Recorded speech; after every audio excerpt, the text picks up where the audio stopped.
시청자 여러분 안녕하십니까? 화요일 뉴스온 시작합니다. 네, 조금 전 들어온 속보부터 전해드리겠습니다. 결렬 위기에 놓였던 미국과 이란의 평화회담이 휴전 시한 만료를 코앞에 두고 전격적으로 재개됩니다. 네, 월스트리트 저널과 CNN 등 주요 외신이 현지 시간 22일 오전 파키스탄 이슬라마바드에서 양국 간 2차 회담이 개최된다고 보도를 했습니다. 네, 지금부터는 현지에 나가 있는 YTN 특파원들 순서대로 연결해 보겠습니다. 먼저 권준규 특파원 파키스탄에 나가 있죠. 네, 저는 파키스탄 수도 이슬라마바드입니다. 네, 이준엽 특파원은 호르무즈 해협인가요? 네, 저는 호르무즈 해협 근처 오만 무스카트에 나와 있습니다. 네, 조금 전 전해드린 속보부터 자세히 살펴보겠습니다. 미국 언론들이 회담이 내일 개최된다고 보도했죠. 네, 사실은 악시오스가 가장 빨랐습니다. 악시오스는 미국 협상대표인 벤스 부통령이 미국 시간으로 화요일 오전에 파키스탄으로 출발할 예정이라고 보도했습니다. 수요일 오전에는 파키스탄에 도착해 2차 종전회담에 나설 거라는 관측입니다. 이란도 최고 지도자의 회담 참석 승인을 기다렸는데 어젯밤에 그 승인이 떨어지면서 회담 성사가 가능해졌다고 악시오스는 보도했습니다. 다만 휴전 종료 시점까지 시간이 촉박해 이번 회담에서 최종 합의가 나오기보다는 휴전 시한 연장을 합의할 가능성이 크다고 내다봤습니다. CNN과 월스트리트저널도 종전 협상이 22일 수요일 오전에 개최될 것으로 보인다고 보도했습니다. 트럼프 대통령은 당초 월요일 회담 개최를 장담했지만 SNS에 이란이 핵포기를 합의했다는 글 등을 올리면서 협상에 차질이 생겼다는 겁니다. 그러면서 여전히 상황은 유동적이라며 수요일 협상 개최도 장담할 수 없다고 덧붙였습니다.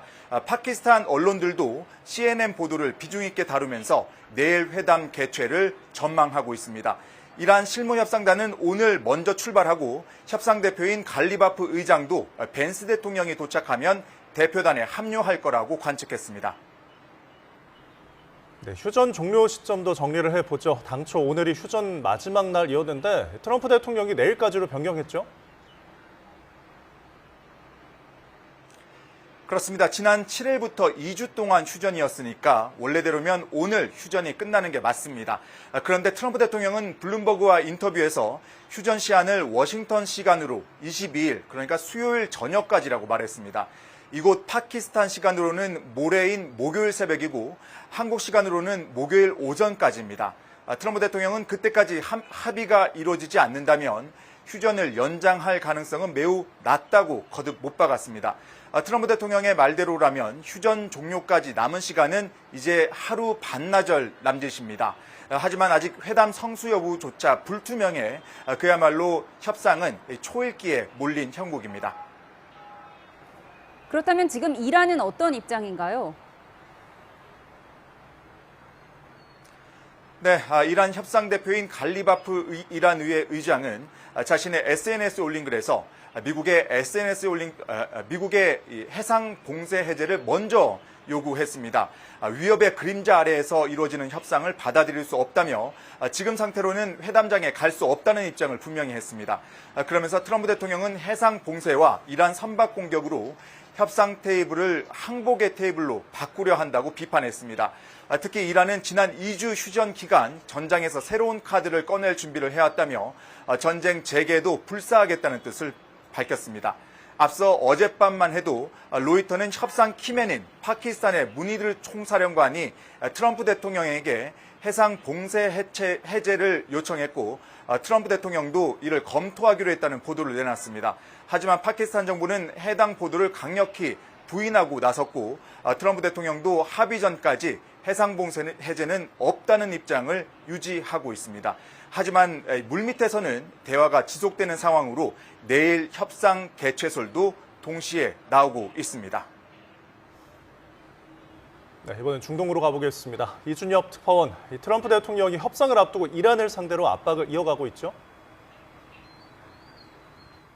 네, 트럼프 대통령은 자신의 SNS에서 미드나잇 해머 작전이 이란 내 핵먼지 시설을 완전하고 철저하게 파괴했다고 주장했습니다.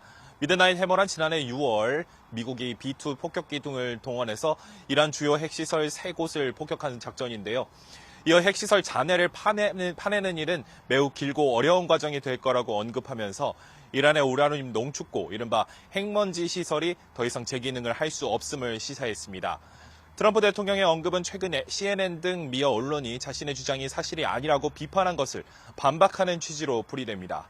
또 종전 협상을 위한 대화를 이어가는 상황에서 이란 핵이 이미 무력화됐다는 주장을 반복하면서 압박 수위를 끌어올리려는 것으로 보입니다. 다만 이번에도 트럼프 대통령은 별다른 근거를 제시하지는 않았습니다. 네, 이어서 호르무즈 상황 알아보겠습니다. 양측의 무력 행사 이후 호르무즈 해협 통행량은 어떻습니까? 네, 주말 이후로 호르무즈 해협 통항은 얼어붙은 채 풀릴 기미가 없습니다. 선박 추적 서비스에 따르면 어제 세 척 남짓한 선박만 해협을 지났는데요. 오늘은 유조선 한 척만이 현재 호르무즈 해협 통과 시도를 하고 있는 것으로 파악됐습니다. 해협에서 잇따라 총성이 들려오면서 해운업계도 운항을 미루고 있습니다. 로이터에 따르면 선박 전쟁 위험 보험료는 최근 선박 가치의 2%에서 3%로 급등했습니다. 해운 중개업체인 클락슨스는 종전 합의 가능성이 있겠지만 지속 가능한 돌파구가 언제 마련될지는 매우 불확실한 상황이라고 평가했습니다. 네, 그리고 미국이 납포한 이란 화물선에 금지 물품이 실렸다는 의혹이 제기됐다고요? 네, 미국이 해병대원들을 승선시켜 납포한 이란 국적 화물선 투스카호에 이중용도 물자가 실렸다는 주장이 제기됐는데요. 미국은 상업용으로도 쓸 수 있지만 군사용으로도 사용할 수 있는 이중용도 물자를 압류 가능한 물품 목록에 올려놨습니다. 예를 들면 금속, 파이프, 전자부품 등도 포함됩니다. 투스카호는 지난달 말 중국 남부에 있는 가오란항에서 화물을 싣고 4월 중순에는 말레이시아 클랑항에서 추가 화물을 실었습니다. 로이터는 한 소식통을 인용해 이전에도 투스카호가 이중용도 물품을 운송한 적이 있다며 이번에도 중국에서 군사용으로 전용할 수 있는 화물을 실었을 수 있다고 보도했습니다. 만일 의혹이 사실로 확인될 경우 미국은 이를 5월 베이징에서 열리는 미중 정상회담에서 압박카드로 활용할 것으로 보입니다. 네, 이란은 호르무즈 해협을 둘러싼 여론전도 이어가고 있죠.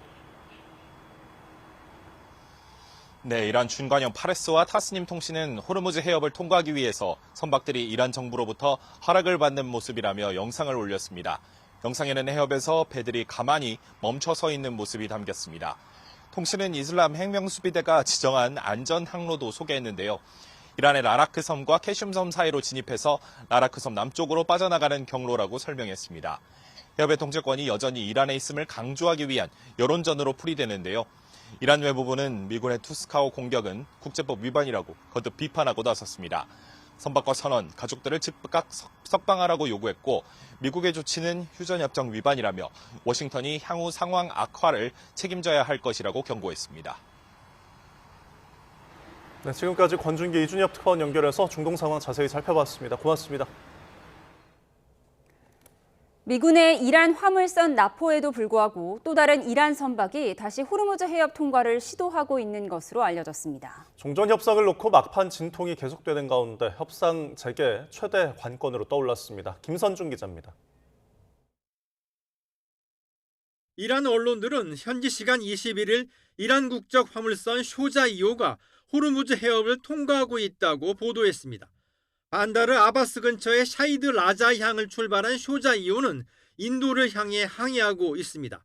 실제 선박 추적 서비스 마린 트래픽에 올라온 이동 경로를 보면 더 뚜렷합니다.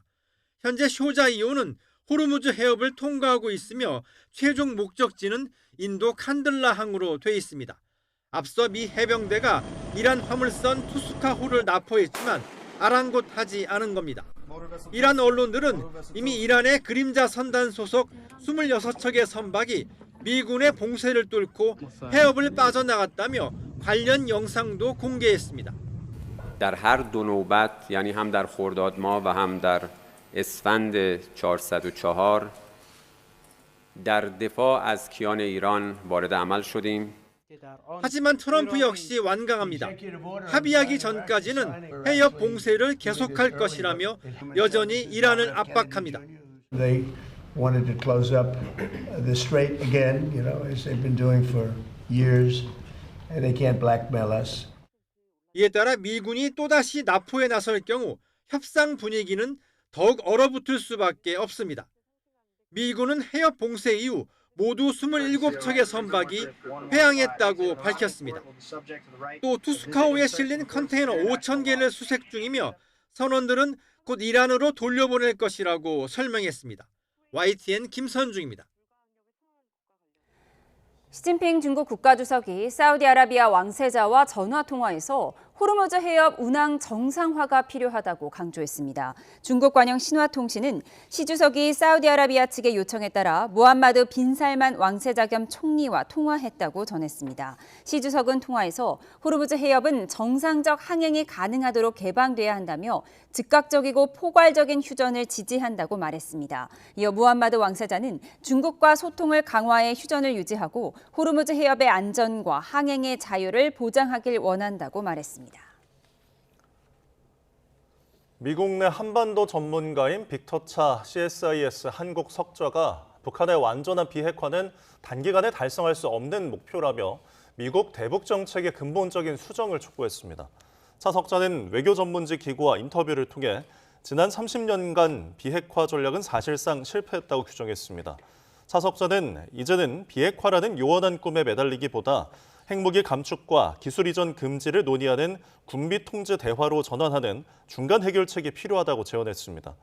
핵을 가진 북한과 전면전을 피하면서 안정을 찾는 이른바 냉정한 평화가 현재로선 최선의 국익이라는 분석입니다. 심각한 갈등을 빚어온 미국과 쿠바가 이달 초 쿠바 수도 아바나에서 양자회담을 진행하며 관계 개선의 실마리를 모색했습니다. 미 국무부 관계자는 지난 10일 차관복급 대표단이 쿠바를 전격 방문해 스타링크 인터넷 제공과 정치범 석방, 자산 보상 문제 등을 논의했다고 확인했습니다. 이번 방문은 지난 2016년 이후 10년 만에 이뤄진 미 대표단의 첫 쿠바 본토 방문입니다. 오늘 우리 코스피가 장중 역대 최고치를 넘어 종가 최고치도 넉넉히 뛰어넘었습니다. 미국과 이란의 협상을 둘러싼 기싸움 속에 협상에 대한 기대감이 반영된 것으로 보입니다. 취재기자 연결해 보겠습니다. 김세우 기자, 오늘 우리 증시 상황 자세히 전해주시죠. 네, 코스피가 어제보다 2.72% 오른 6,388.37로 장을 마치며 종가 기준 최고치를 경신했습니다. 이란 전쟁 발발 전이었던 2월 26일 종가 최고치 6,307.27을 훌쩍 넘었습니다. 오전 9시대에 이미 장중 최고치를 넘은 코스피는 상승세를 계속 이어가더니 오후 들어서는 6,380대를 넘나들며 6,400에 근접하는 모습을 보였습니다. 호르무즈 봉쇄를 놓고 미국과 이란 간 긴장이 고조되는 가운데 미국과 이란이 오는 22일 2차 협상에 나설 것이라는 소식이 전해지면서 종전에 대한 기대감이 더 크게 반영된 것으로 보입니다. 외국인과 기관은 순매수를 유지하며 지수를 밀어 올렸습니다. 이와 함께 삼성전자 등 코스피 대표 주자들 역시 주가 상승을 뒷받침했었는데요. 특히 모레 실적 발표를 앞두고 있는 SK하이닉스는 5% 넘게 올라 122만 7원을 기록하며 이른바 120만 닉스 고지에 올라섰습니다. 코스닥은 어제보다 0.36% 오른 1179.03으로 장을 마쳤습니다. 네, 원달러 환율과 유가 상황은 어떻습니까? 네, 원달러 환율은 미국과 이란의 종전 협상 기대로 이틀째 내렸습니다. 서울 외환시장에서 달러와 대비 원화 환율은 전 거래일 주간 거래 종가보다 3.1 내린 1,469.20원을 기록하고 있습니다. 주요 6개국 통화와 비교할 때 달러의 가치를 나타내는 달러 인덱스는 97.9를 기록하며 지난주보다 상승세를 보이고 있습니다. 6월분 서부 텍사스산 원유 선물 가격은 4.83 오른 배럴당 87.42달러, 두바이유는 1.21 오른 배럴당 101.65달러로 거래됐습니다. 미국과 이란이 종전 협상안을 놓고 치열한 기싸움을 벌이고 있는 만큼 각종 변수에 대한 시장은 여전히 촉각을 곤두세우고 있습니다. 지금까지 한국거래소에서 전해드렸습니다. 이번 주 네 번째 석유 최고 가격제 고시를 앞두고 정부의 고심이 깊어지고 있습니다. 정부는 민생 경제에 미치는 파급력과 유종별 소비 특성 등을 종합적으로 고려해 최고가를 결정하겠다고 밝혔습니다. 취재기자 연결해서 자세한 내용 들어보겠습니다. 손유정 기자, 정부가 오는 24일 석유 제품에 대한 최고 가격을 고시하죠? 네, 오는 24일 0시부터 휘발유와 경유, 등유에 대한 공급 최고 가격이 다시 한번 조정되는데요. 산업통상부는 오늘 중동전쟁 대응본부 1일 브리핑에서 민생경제와 재정부담, 소비 감축 효과 등을 종합적으로 고려해 가격을 결정하도록 준비하고 있다고 말했습니다. 특히 정부가 고민하는 지점은 휘발유와 경유, 등유 등 유종별로 다른 소비 특성입니다. 휘발유는 대부분 일반 소비자가 사용하지만 경유는 60%가량이 화물차나 농어업 등 생산 활동에 쓰이고 있습니다. 이 때문에 가격을 과도하게 높일 경우 생계형 수요자와 취약계층에 미치는 부담이 커질 수 있습니다. 앞서 정부는 민생경제에 미치는 파급력을 고려해 3차 최고 가격을 2차 수준으로 동결하기도 했는데요. 하지만 최고 가격 기준이 되는 싱가포르 현물 시장 가격이 전쟁 전보다 휘발유는 49%, 경유는 67% 오른 만큼 이번에도 동결을 선택하기는 쉽지 않을 것이란 전망이 나옵니다. 정부는 최고 가격제로 수요가 충분히 억제되고 있지 않다는 지적에 대해서는 일본과 유럽 사례를 들며 반박에 나섰습니다. 전쟁 직전인 2월 27일과 비교하면 국내 휘발유 가격은 18%, 경유는 25% 올랐는데요. 같은 기간 일본은 휘발유 7%, 경유는 9% 상승하는 데 그쳤고 영국과 프랑스 등 유럽 국가도 우리와 비슷한 인상폭을 기록하고 있다고 설명했습니다. 네, 국내 원유 수급 상황은 어떻습니까? 네, 산업부는 쿠웨이트가 원유에 대한 공급 불가 항력을 선언한 것과 관련해 국내 수급에 미치는 영향이 제한적일 거라고 일축했습니다. 쿠웨이트와 계약을 맺은 일부 정유사가 차례로 불가항력 선언을 통보받는 것으로 파악됐는데요. 중동 전쟁 이후 호르무즈 해협 봉쇄로 쿠웨이트산 도입이 이미 끊겼기 때문에 큰 영향은 없을 거라는 게 정부의 설명입니다. 최근 미국이 러시아산 원유와 나프타에 대한 제재 완화를 한 달 더 허용했지만 국내 정유사들이 대체 물량을 상당 부분 확보해 러시아산 도입에 적극적인 분위기는 아니라고 전했습니다. 산업부는 국내 4대 정유사의 비축유 교환 신청 물량은 다음 달까지 3,200만 배럴로 집계됐다고 밝혔습니다. 다음 달 확보된 대체 원유는 7천만 배럴 규모로 평상시의 80% 수준입니다. 지금까지 경제부에서 전해드렸습니다. 네, 6월 선거를 앞두고 순항하던 민주당이 김용전 민주연구원 부원장의 공천 여부를 두고 고심하고 있습니다. 양당 대표가 지지층 결집을 시도하는 가운데 국회에선 조작기소 국정조사 특위 3번째 청문회가 진행되고 있습니다. 국회 취재기자 연결해 자세히 들어보겠습니다. 강민경 기자. 네, 국회에 나와 있습니다. 네, 민주당이 재보궐 전략공천 후보군을 물색하고 있는데 김용전 민주연구원 부원장을 놓고 고심하는 기류라고요? 네, 민주당 안팎에서는 이재명 대통령의 측근, 김용천 민주연구원 부원장의 전략공천 여부가 화두로 급부상했습니다. 2심까지 징역 5년을 받고 보석으로 풀려난 김 전 부원장은 경기 지역 재보궐 출마 의사를 숨기지 않으며 부쩍 여론전을 펼치고 있습니다. 오늘 아침 MBC 라디오에서는 자신의 사건은 대법원에서 당연히 파기환송 날 거라고 자신했고요. 김남국 대변인을 향해서는 또 전략공천을 받는 건 특혜다라고 견제구를 던져 안상갑 출마를 시사한다는 해석이 나왔는데 자신은 경기도면 어디에 공천을 받아도 상관없단 말도 덧붙였습니다. 당내에선 민병덕, 박정 의원 등이 출마를 지원 사격하는 모양새지만 정청래 지도부는 말을 아끼고 있습니다. 일각에서 대법 판결을 앞둔 인물을 공천하면 선거판 전체를 흔들 수 있다는 신중론을 제기하고 국민의힘도 도덕 파탄 정당 선언일 거다라며 파상 공세를 하고 있어서 고심이 깊은 모양새입니다. 네, 양당 지도부의 선거 준비 상황도 간단히 짚어주시죠. 네, 광역단체장 공천에서 친청계의 약진이 두드러졌다는 평가가 나오는 가운데 민주당 정청래 대표는 오늘 현장 행보에 박차를 가하는 모습입니다. 오늘은 경남 통영, 욕지도에서 1박 2일의 민생 행보를 소화하고 있습니다. 주민 간담회와 양식장 방문 일정이 잡혀 있고 내일은 현장 최고위원회의까지 진행하며 김경수 경남지사 후보자를 다방면에서 지원 사격할 걸로 보입니다. 미국에서 돌아온 국민의힘 장동혁 대표는 오늘 아침 SNS에 이재명 대통령이 미국과 헤어질 결심을 한 것 같다는 글을 올렸습니다. 정동영 통일부 장관을 옹호한 이 대통령을 비판한 건데요. 지방선거 승리를 위해 방미했다는 어제 발언과 종합해봤을 때 선거 전략으로 이념과 외교를 택한 것 같다는 해석도 나옵니다. 당 안팎의 시선은 여전히 싸늘합니다. 오세훈 서울시장은 아침 KBS 라디오에서 장 대표가 후보들에게 짐이 되고 있다고 쏘아붙이며 지도부와는 거리를 뒀습니다. 네, 조작 기소 국쇼 특위도 짧게 짚어보죠. 세 번째 청문회에서 여야가 증인 고발 기싸움을 벌였다고요? 네, 오늘은 서해 공무원 피격 통계 조작 사건 등을 돌아보는 자리인데요. 국민의힘은 앞선 청문회에 출석했던 이종석 국가정보원장, 이화영 전 경기도 평화부지사, 그리고 남욱 변호사 등을 위증 혐의로 고발한다고 밝혔습니다. 민주당은 서해 공무원 피격 사건 감사에 관여한 걸로 알려졌던 유병호 감사원 감사위원 등에 대한 동행 명령장 발부를 강행했고요.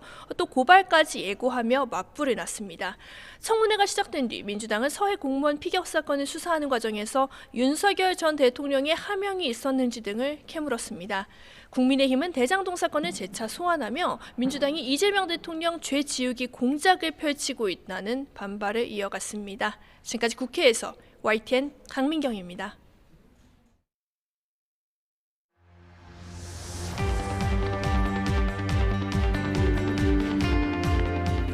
우리 시간으로 내일 오전까지였던 휴전 기한이 SNS에 올린 트럼프의 말 한마디로 갑자기 하루 연장됐습니다. 협상팀의 파키스탄 행에 대해서도 벤스 부통령이 이미 가고 있다고 했다가 곧 출발한다고 말을 바꿨습니다. 이란 측은 미국이 해상을 봉쇄하고 있는 것 자체가 협상의 근본 장애물이라며 모순된 신호로 항복을 강요하지 말라고 밝혔는데요. 팽팽한 줄다리기 속 이란 최고 지도자 모스타바가 2차 회담 참가를 승인했다는 보도가 나왔는데요. 미국의 주요 언론들은 일제히 내일 이슬라마바드에서 2차 회담이 개최될 거라는 관측을 내놓고 있습니다. 관련 영상 보고 대담 시작합니다. 이 트럼프 대통령은 임의로 22일 저녁 8시, 우리 시간으로 23일 목요일 오전 9시까지로 휴전 시한을 하루 늘렸습니다. 협상팀의 파키스탄 행 여부에서도 벤스 부통령이 가고 있다고 인터뷰했다가 곧 출발해 21일 협상할 예정이라고 말을 바꿨습니다. 미국의 해상 봉쇄를 협상의 근본적인 장애물이라고 지적했습니다. دیدیم که آمریکا بدعهدی و نقض آتشبس اصرار ورزید. اینا همش گواه این هست که آمریکا ظاهراً در روند دیپلماتیک جدیتی نداره. 최고 지도자 모주타바의 최종 승인이 구체적 결정이라는 명분.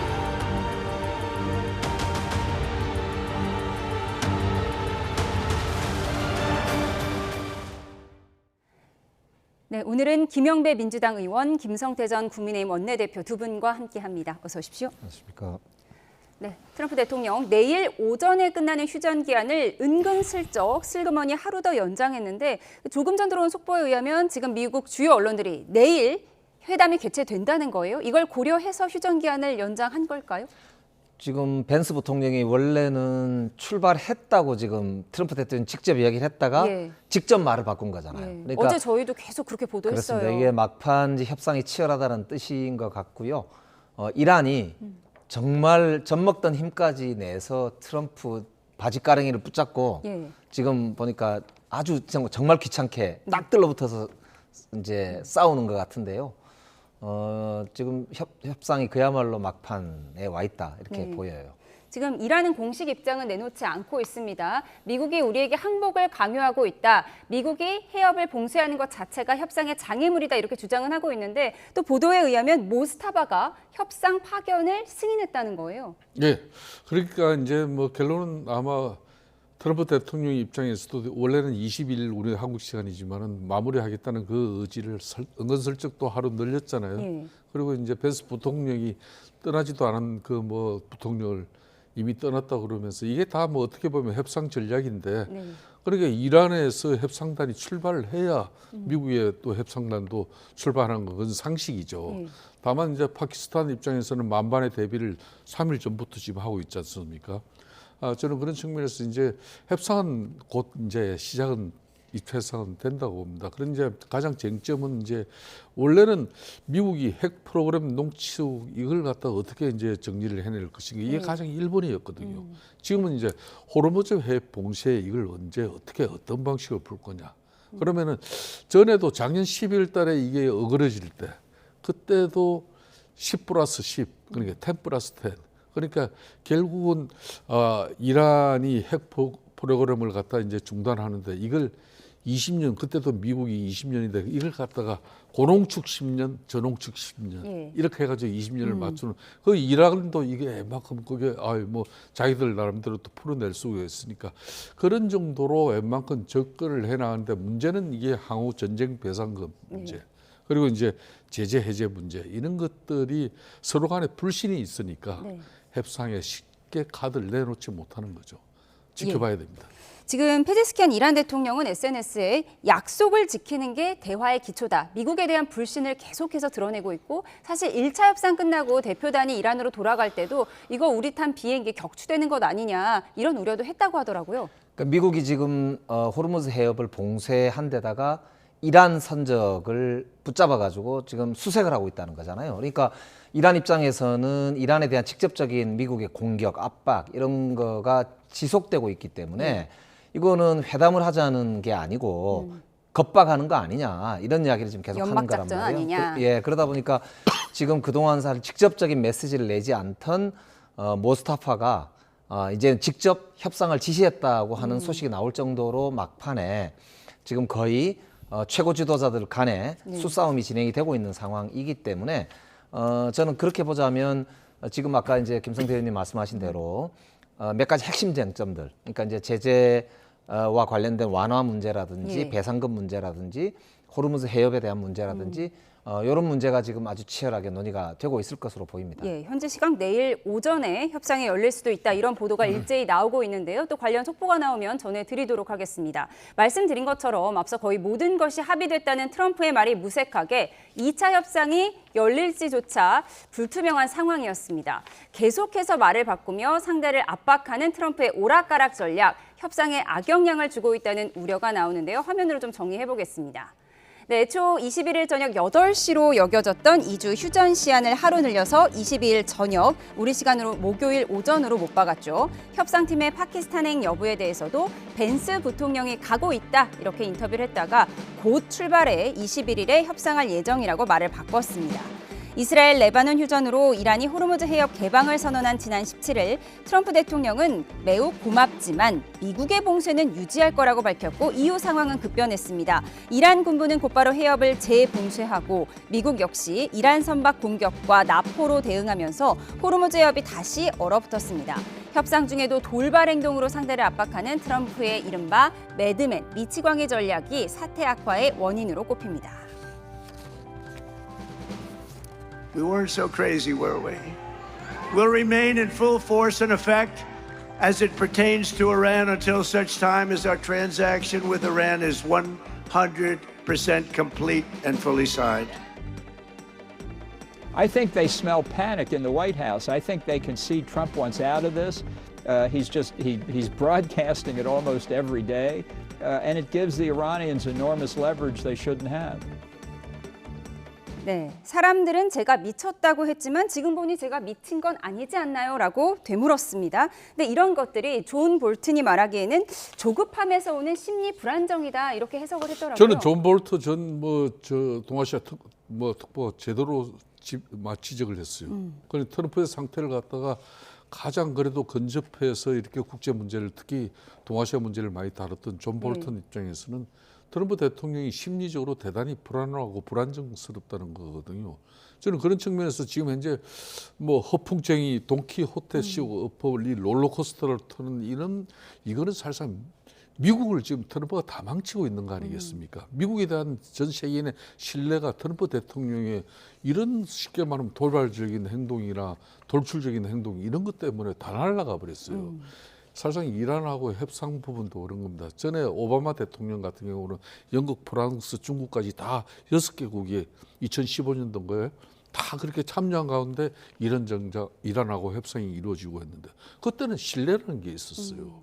그러면 지금은 미국 대통령에 대한 본질적인 이란에서 신뢰가 없기 때문에 또 그전에 이라크, 사담 후세인을 제거한 이라크 전쟁 오래 했지만 그때 미국하고 지금 지금 미국은 너무나 다른 걸 이란이 보고 있는 거죠. 그렇기 때문에 저게 협상 종전이 잘 이루어지지 않는 부분의 가장 큰 요인입니다. 예, 트럼프의 메시지가 오락가락하는 게 이게 전략일지 정말로 마음대로 얘기하는 것일지 항상 분석이 분분한데요.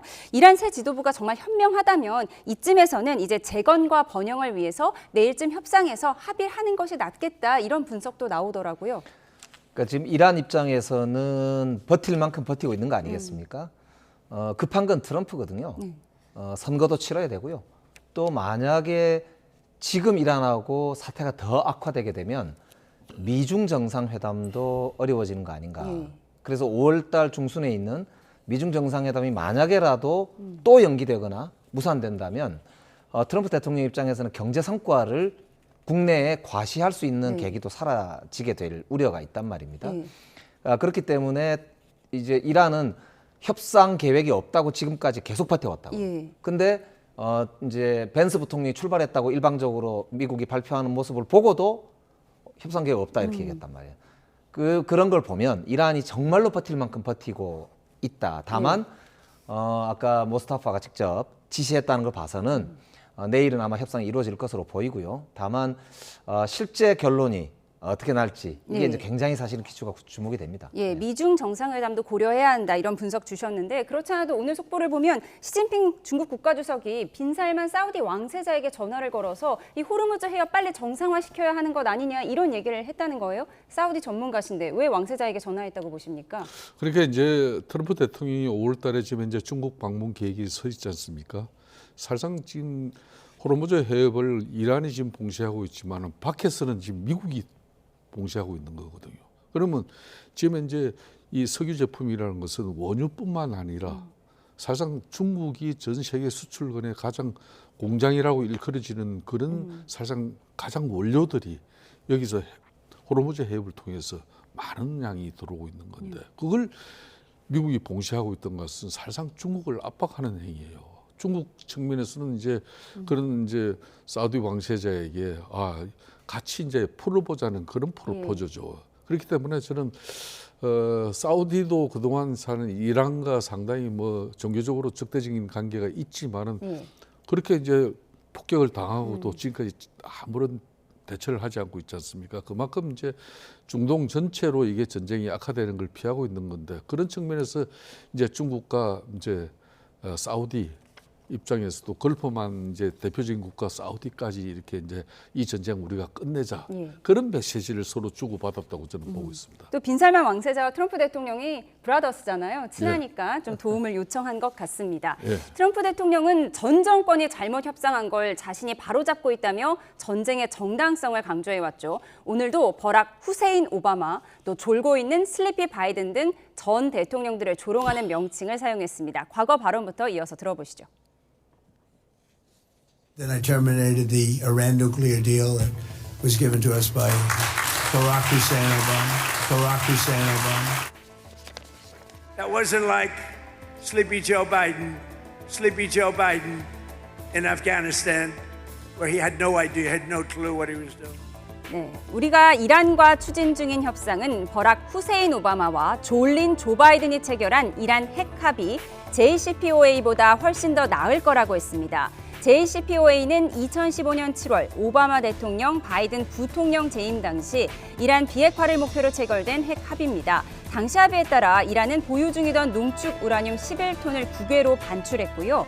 이란의 농축 우라늄 비축량은 3.67% 수준에서 15년 동안 300kg으로 제한됐습니다. 그 대가로 이란에 대한 국제 제재는 대거 완화됐죠. 그러다 트럼프 대통령이 집권 1기 때인 2018년 5월 JCPOA를 탈퇴를 선언하고 대이란 제재를 재개하면서 합의가 깨졌습니다. 네. 직접 합의를 깼으니까 그 조건보다 나은 조건으로 합의를 해야 전쟁의 명분이 선다는 거겠죠. 지금 저희가 그래픽으로 준비를 했는데 보여주시죠. 지금 20년과 5년 줄다리기 속에 10+10 안이 검토되고 있다는 거예요. 그러니까 저게 이제 협상의 다양한 카드 중에 지금 거의 제가 볼 때 근접할 수 있는 안으로 보이고요. 작년에도 이란하고 미국이 협상하는 과정에서 저 안이 구체적으로 검토가 됐다는 거 아닙니까? 그렇습니다. 그러니까 제가 볼 때는 합의 가능한 안으로 판단이 됩니다.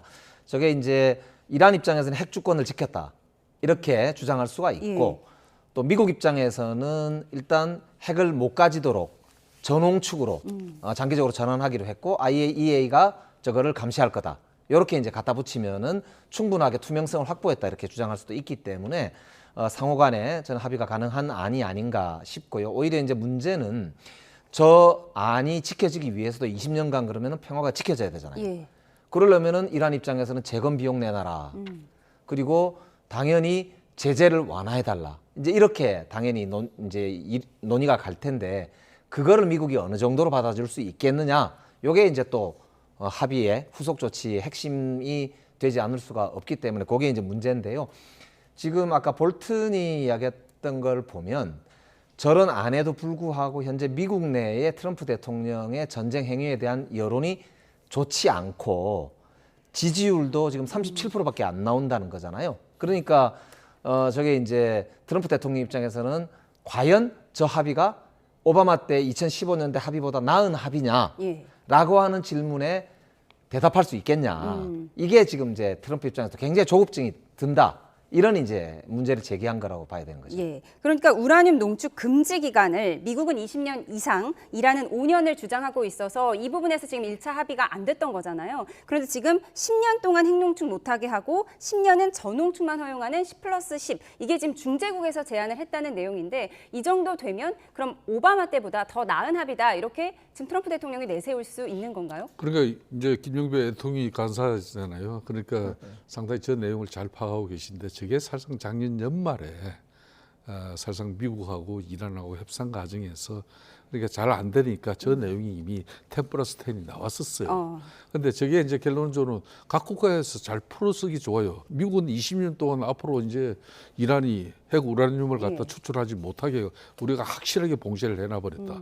근데 이란 입장에서는 우리는 우라늄을 뺏기지 않았고 원래 미국은 해로 반출을 하라는 거였잖아요.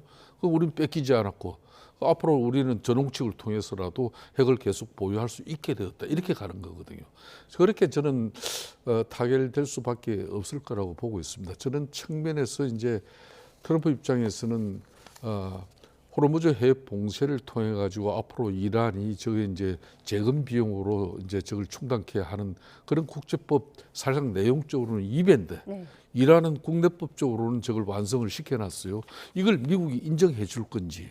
뭐 이런 것들이 이제 국제사회하고의 그러면 미국은 호르무즈 해협을 통해서 자기네들이 흔히 말하는 원유 수입 이런 게 없기 때문에 나머지 나라들 알아서 해라. 너희들 이란 정부에게 통행료 부담하면서 이걸 하면은 미국이 이란 전쟁을 일으킨 부분에 대해서 그렇게 서방을 비롯한 이제 한국, 일본, 호주 어느 국가든 이 전쟁에 대해서 트럼프가 좋은 평가를 받을 수가 없는 거죠.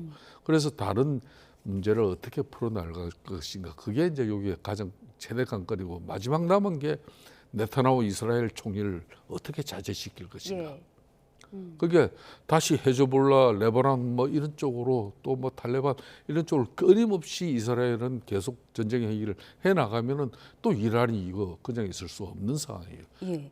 지금 트럼프 대통령 전 세계를 상대로 무소불위의 권력을 휘두르는 것 같은데 계속해서 전 정부 탓을 하고 있습니다. 버락 후세인 오바마, 후세인을 강조하면서 잘 쓰지 않는 미들 이름을 쓴다거나 또 슬리피 조 바이든 이렇게 좀 뭔가 조롱하는 듯한 자꾸 이런 태도는 왜 어떤 배경이라고 보십니까? 저게 이제 결국 책임이 본인한테 지워지고 국정 지지도가 지금 37%고 그저께 여론조사를 보니까 이란 전쟁 반대가 67%가 넘었더라고요. 그러니까 이게 결국에는 여론을 달래려면 적을 만들어서 이게 트럼프 대통령 내가 책임 있는 게 아니고 전임 정권들 때문에 모든 게 시작됐고 지금 엉망이 된 이유도 그렇고 내가 바로잡고 있다. 지지율 그래픽 저희가 화면 왼쪽으로 강조하기 위해서 지금 이제 그런 계속 언수를 쓰는 것 같아요. 이렇게 부정평가가 높은 가운데 쓴소리 듣기 싫어하는 트럼프 대통령, 전쟁에 대한 비판적 보도를 하고 있는 언론을 겨냥해서 루저들이라며 원색적 비난을 이어갔습니다. 직접 들어보시죠. Who are you with? I'm with the New York Times. Are you failing? The failing. Are you You see concerned? circulation way down at the New York Times. Are You no longer have credibility at the New York Times because the New York Times said, "Oh, Trump won't win the election," and it won in a landslide. 네, 미 주류 언론이 이란 전쟁 성과와 실패한 뉴욕타임즈, 끔찍하고 역겨운 월스트리트저널 등 가짜 뉴스를 본다면 우리가 전쟁에서 지고 있다고 생각하겠지만 실제로는 전쟁에서 압도적으로 승리하고 있다고 강조한 트럼프 대통령. 가짜 뉴스들은 내가 압박을 느끼고 있다고 말하지만 6주 안에 이란에 승리할 거라고 약속한 건 한국 전쟁, 즉 6.25, 3년에 비해 훨씬 빠르다고 강조하기도 했습니다. 그런데 우리 시각으로 오늘 새벽에 올린 이 글에서 빠뜨린 언론사가 하나 있었나 봅니다. 조금 전 이란 작전을 깎아내리려는 CNN 같은 언론 모두 루저들이라며 또 한 번 글을 올렸습니다. 네, 실패한 뉴욕타임즈, 끔찍한 월스트리트저널 등 비난과 함께 이란 작전을 깎아내리는 모든 언론들은 루저다라고 표현을 했습니다. 그러니까 전방지축 자충우돌 그냥 종잡을 수 없는 트럼프 대통령 정말 대단합니다. 제가 봐도. 뉴욕타임즈는 사실은 진보 쪽 언론에 가깝지만 월스트리트저널은 전통적으로 공화당에 좀 가까워요. 예. 그러면.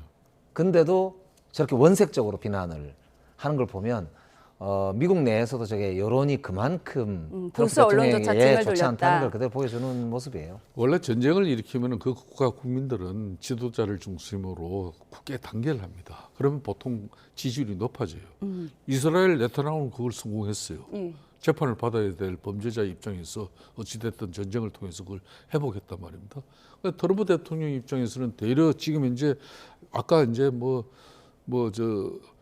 이 버럭 오바마를 갖다 전 대통령을 갖다가 후세인을 왜 이 니들 이름 예의상 안 넣는 거거든요. 예. 그럼에도 불구하고 이런 것은 쉽게 말하면 이거는 오바마 전 대통령이 애국이라는 이질감을 갖다 미국 국민들에게 부여하기 위한 그런 전략적인 메시지예요. 저게 또 한편으로는 사담 후세인 과거 미국에 저기했던 그런 그렇죠. 이라크 독재자를 갖다 떠올리게 하는 그런 방식이에요. 그런데 저런 방식이 과연 미국의 대통령으로 품격으로 맞냐?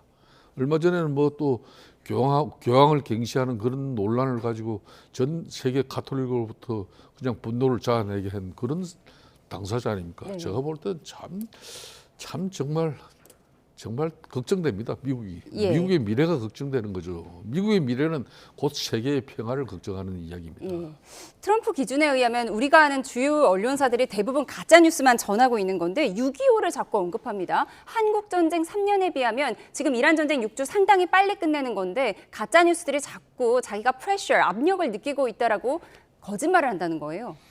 그러니까 이제 미국이 역사상 가장 자랑스럽게 생각하는 전쟁 중에 하나 한국 전쟁입니다. 큰 거대한 적과 맞서서 이긴 전쟁으로 이렇게 평가를 하거든요. 그렇기 때문에 한국 전쟁을 빗대면서 3년간 오래 했지 않냐. 근데 나는 단 6주 만에 지금 이란을 평화를 가져온다. 이런 이야기를 하는 거기 때문에 자신의 성과를 강조하려고 하는 의도적인 그런 수사라고 생각이 돼요. 예. 그런가 하면 전쟁이 50일을 넘기면서 곳곳에서 동물들의 활약이 전해지고 있습니다. 호르무즈 기뢰 제거 작전에 투입된다는 돌고래부터 승조원의 심리치료사로 나선 강아지까지 있는데요. 영상으로 확인하시죠. 네, 올해 1월 마두로 베네수엘라 대통령 체포 작전에 투입하기도 했던 세계 최대 항공모함 제럴드 포드함이 출항한 지 300일이 넘었습니다. 이란 전쟁으로 중동에 재배치된 후 항공모함 내 화장실이 고장나는 건 부지기수고 지난달엔 세탁실 화재가 발생해서 일주일 넘게 수리를 받아야 했습니다. 그런데 지칠 수밖에 없는 승조원들의 몸과 마음을 치유해주는 친구가 있다고 하는데요. 캡틴, 우리로 치면 대위 계급장을 부여받은 치료견 세이지입니다. 순하디순한 리트리버 세이지 대위는 승조원들의 불안 징후를 포착하고 스트레스를 낮추도록 훈련된 치료견으로 그 어느 때보다 역할을 톡톡히 하고 있다고 합니다. 한편 미 해군이 해산 드론 등을 이용해서 호르무즈 기뢰 제거 작전에 돌입했는데 여기서도 친숙한 동물이 역할을 하고 있습니다. 지금 입에 무언가 물로 해저로 돌진하는 이 동물, 캘리포니아 바다 사자와 귀여운 돌고래입니다. 미 해군이 진행하고 있는 해양 포유류 훈련 프로그램이라고 합니다. 특히 돌고래는 돌아오는 메아리로 위치를 찾는 반향정의 능력을 활용해서 기존 음파 탐지기가 찾기 어려운 기뢰도 찾아낼 수 있는 걸로 알려졌습니다. 다만 이번 호르무즈 해협 작전에 이 해양동물의 전력이 실제 투입되는지는 확인되지 않고 있습니다. 네, 미 해군이 기뢰를 제거하기 위해서 해상 드론을 투입했는데 이 드론뿐만 아니라 돌고래가 역할을 하고 있다는 거예요. 돌고래가 뭐 음파에 민감한 건 알려지긴 했는데요. 기뢰 제거까지 할 수 있는 거예요? 그러니까 이제 미 해군이 이제 돌고래를 갖다 지금 훈련시키는 장면인데 지금 이제 돌고래 같은 경우는 200m 떨어진 곳에 야구공만한 물체도 식별해낸다 그러잖아요. 그런 정도로 이제 미국 입장에서는 호르무즈 해협에 지금 이란 핵명수비대에서 뿌려난 이 기뢰를 제거해야만이 자유로운 왕래가 이루어지지 않습니까? 그런 측면에서 이제 협상이 되든 안 되든 이 지금 이제 이란이 자발적으로 저 기뢰를 제거해가지고 전 세계에서 호르무즈 해협을 통과하는 그런 배들에 대해서 이렇게 항행 안전을 보장할 건지 안 그러면 미국이 지금 이걸 치워내므로써 이걸 뭐 저는 후자 쪽이 더 트럼프 대통령 봐라. 이 호르무즈 봉쇄 풀고 이 기뢰마저도 우리 기술로 다 제거했다. 이런 이야기를 지금 남기려고 하는 거 아니겠냐 이렇게 보고 있습니다. 예, 기뢰 제거 작전에 나설 수 있는 돌고래 이야기를 해봤는데 해군 승조원들이 지금 지쳐가니까 심리 치료사로 강아지가 나왔다는 거예요. 세이지 리트리버 치료견인데 강아지 키워보셨으니까요. 역할을 할 수 있다고 보십니까? 네, 저도 집에 2분 모시고 있었는데요.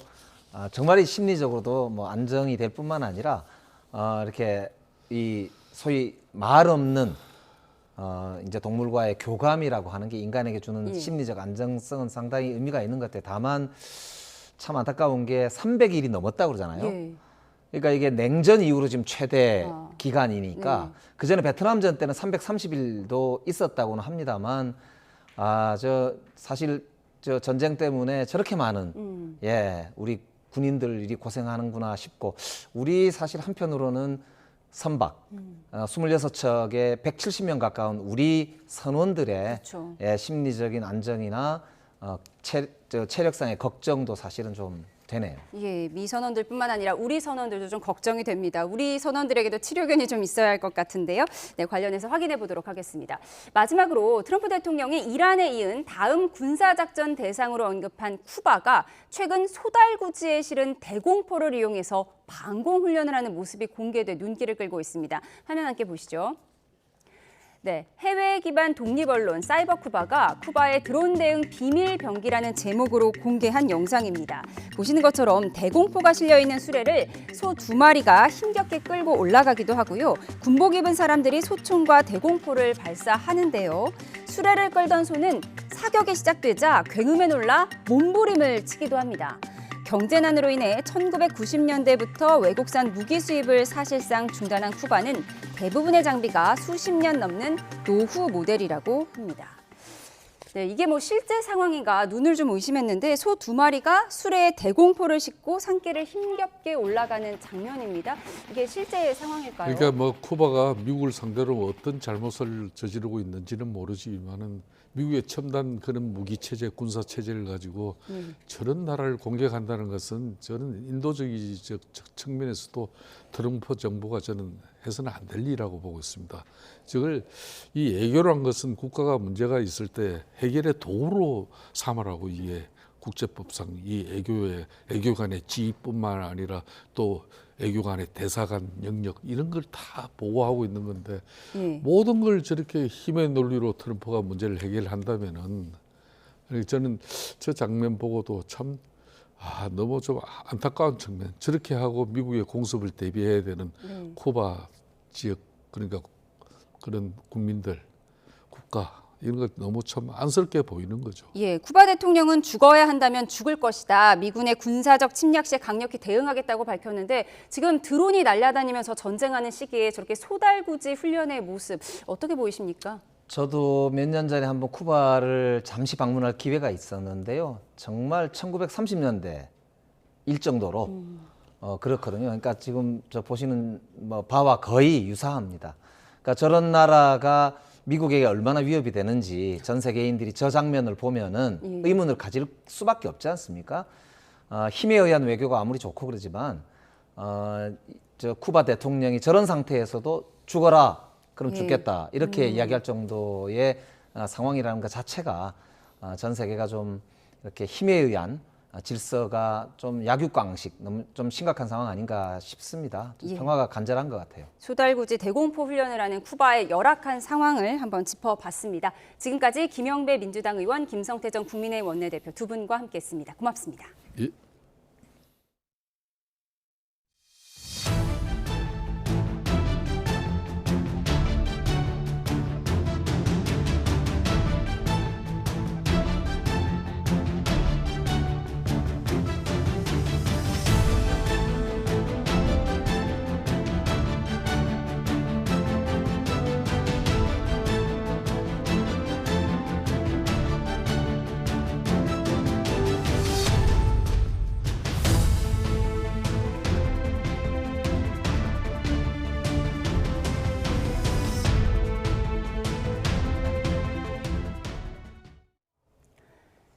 일본 정부가 살상무기 수출 규제를 결국 풀었습니다. 네, 전투기나 호위함, 미사일 같은 공격 무기도 팔 수 있게 된 건데 당장 전쟁 가능 국가로 움직임이 빨라질 수 있다는 우려가 나옵니다. 도쿄 특파원 연결해서 자세한 내용 들어보겠습니다. 이승배 특파원. 네, 도쿄입니다. 네, 일본은 그동안 살상무기 수출이 금지됐었죠. 네, 맞습니다. 하지만 오늘 결정으로 빗장이 완전히 풀렸습니다. 일본 정부는 오늘 가기와 국가안전보장회의를 열고 방위장비 이전 3원칙과 운용 지침을 개정했습니다. 일본은 지금까지 수색과 구조, 운송, 감시, 지뢰 대응 등 비전투 장비만 수출이 가능했습니다. 이 때문에 호위함과 전투기, 미사일 같은 살상무기는 예외 상황이 아니면 수출을 못했습니다. 하지만 오늘 개정으로 자위대법상 무기에 해당하는 장비도 내다팔 수 있게 됐습니다. 다만 무기 수출 대상은 장비 수출 협정에 서명한 국가로 제한을 했습니다. 현재는 미국과 영국, 호주 등 17개국이 대상인데요. 협상 중인 나라까지 포함하면 20개국까지 늘어날 것으로 보입니다. 또 전투를 벌이는 국가의 수출은 원칙적으로 불가능하지만 일본 안보에 필요성이 있다고 판단하는 경우엔 예외로 허용이 됩니다. 적을 살상하거나 물체를 파괴할 수 있는 무기는 NSC 회의 심사를 거치도록 했습니다. 무기 수출을 결정한 뒤에는 국회에 문서로 알려야 합니다. 이번 조치는 근본적으로 일본 안보 정책이 전환됐다는 평가가 나옵니다. 일본은 전쟁 이후에 평화주의에 근거해서 무기 수출을 사실상 금지해왔기 때문입니다. 반대 측에서는 일본이 살상무기 수출을 허용함으로써 평화국가에서 전쟁 가능 국가로 움직임이 빨라지는 것 아니냐는 우려가 나옵니다. 분쟁을 조장하거나 지역 내 군비 경쟁을 부추길 수 있다는 목소리도 있습니다. 네, 이런 가운데 최근에 중국과 일본 이 두 나라가 군사적 긴장감이 높아지고 있죠. 네, 맞습니다. 지난주 금요일입니다. 지난 17일에 일본 자위대 함정이 타이완 해협을 통과하면서 갈등이 촉발됐습니다. 미국과 필리핀이 합동 군사 훈련을 했는데 여기에 참여하기 위해서 그곳을 지나간 건데요. 병력이 1,400명 그리고 함정 3척과 항공기 2대를 끌고 갔습니다. 자위대는 지난 2021년부터 이 훈련에 참여해 왔는데요. 과거엔 훈련 상황을 지켜보는 수준이었지만 올해는 처음으로 전면적으로 참여를 했습니다. 이를 본 중국, 이틀 뒤에 최신의 구축함을 서태평양에 보내서 전투 대비 훈련을 하면서 맞불을 놨습니다. 중국이 항공모함까지 투입했다는 보도도 나왔습니다. 중국은 일본이 의도적으로 도발하고 있다며 발끈하고 있습니다. 일본 군함이 지나간 지난 17일이 지난 1895년 시모노세키 조약 체결 날과 겹친다는 것입니다. 과거 청나라가 청일전쟁에 지면서 일본에 타이완을 내준 그날입니다. 여기에 그치지 않고 두 나라는 동중국해 자원개발 문제까지 전선을 넓히면서 서로 으르렁대고 있습니다. 지금까지 도쿄에서 YTN 이승배입니다. 네, 대통령 일정과 관련한 속보 한 가지 전해드리겠습니다. 2박 3일간의 인도 국빈 방문 일정을 마친 이재명 대통령이 조금 전 뉴델리를 떠나 베트남 하노이로 출발했습니다. 이 대통령과 김혜경 여사는 현지 시각으로 오늘 인도 측 인사들과 주인도 한국대사관 직원들의 배웅을 받으며 공군 1호기에 올라 뉴델리 팔람 군 공항을 떠났습니다. 오늘 저녁 하노이에 도착할 이 대통령은 내일 이재명 정부의 첫 국빈이었던 또럼 베트남 공산당 서기장을 8개월 만에 다시 만나 양국 관계 발전 방안 등을 논의할 예정입니다. 이어 모레는 베트남 권력 서열 2위와 3위인 총리와 국회의장을 각각 면담하고 양국 기업인 행사에 참석한 뒤 오는 24일 5박 6일간의 인도 베트남 순방을 마무리하고 귀국합니다.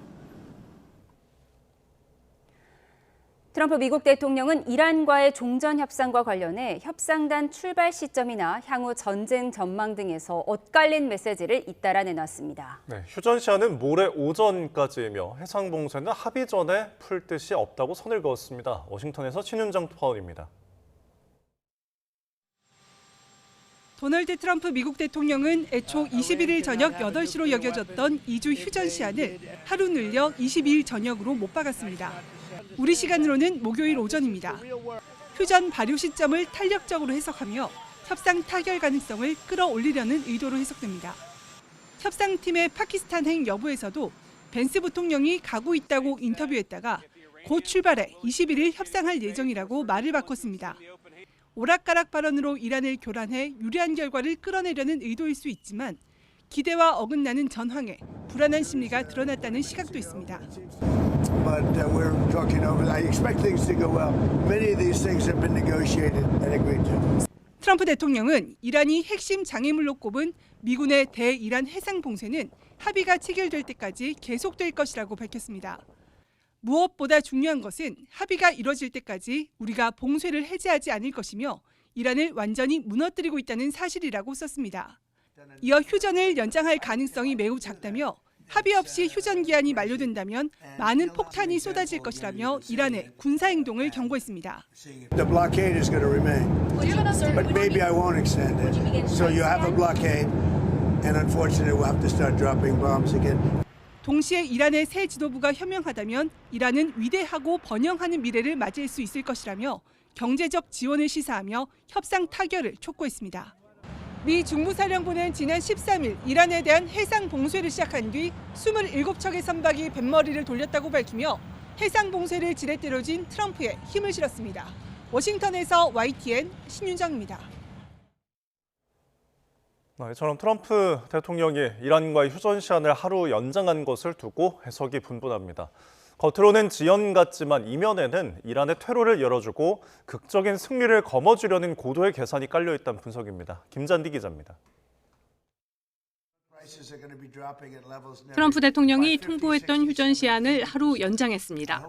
단순한 지연이 아닌 빅딜 완성을 위한 전략적 쉼표라는 분석이 나옵니다. 우선 이란 지도부의 내부 절차를 배려했다는 관측입니다. 실무 합의는 끝났지만 최고 지도자 모주타바의 최종 승인이 군부 하달에 필요한 물리적 시간을 준 겁니다. 이란 강경파들에게 항복이 아닌 주체적 결정이라는 명분을 줘 합의의 지속성을 높이겠다는 계산입니다. I think the talks are going to go ahead. It's just a matter of time until when we see them materializing. So a couple of considerations which lead me to that conclusion. First of all, that the US's naval blockade is meant as a pressure tactic for Iran to come forward for a deal. 안보 전문가들은 이번 시한 연장이 해협 개방을 위한 군사적 가이드라인을 최종 조율하기 위한 전략적 유예일 가능성에 주목하고 있습니다. 트럼프 대통령에겐 이번 협상이 중간 선거를 앞둔 최고의 정치적 쇼케이스입니다. 시한을 미뤄 전 세계의 관심을 집중시킨 뒤 극적인 순간의 종전을 선언해 위대한 협상가의 면모를 극대화하려는 의도로 풀이됩니다. 물론 유예 기간 우발적 충돌이 발생할 경우 협상이 무산될 위험은 여전합니다.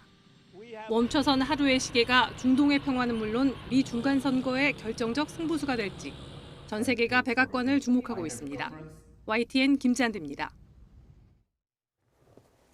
미 중부사령부가 이란의 해상봉쇄 작전 이른바 역봉쇄 이후 일주일 동안 선박 27척을 회항하도록 했다고 밝혔습니다. 미 중부사령부는 현지 시간 20일 소셜미디어를 통해 이란 항구와 해안 지역에 입항, 출항하는 선박에 대한 봉쇄가 시작된 이후 미군은 선박 27척에 회항하거나 이란 항구로 돌아가도록 지시했다고 전했습니다. 또 추가 게시글을 통해 미 해병대가 미군의 해상봉쇄 위반을 시도한 이란 국적 투스카호의 화물을 수색하는 동안 미군 부대들이 아라비아해 인근 순찰을 들고 있다며 관련 사진을 게시했습니다. 미군이 이란 해상을 봉쇄하고 이란 국적 화물선 투스카호를 납포한 가운데 또 다른 이란 국적 선박이 호르무즈 해협을 통과하고 있다는 보도가 나왔습니다.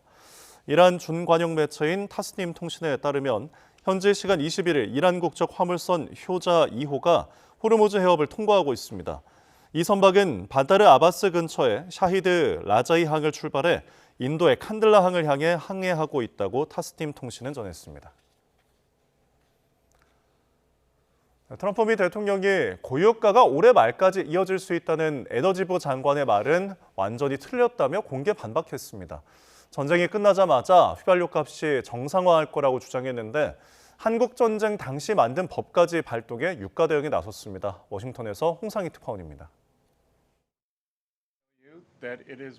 지난주 스콧 베선트 미 재무장관은 호르무즈 해협이 열리면 올 여름엔 미국 내 휘발유 값이 갤런당 3달러 수준으로 내려갈 거라고 말했습니다.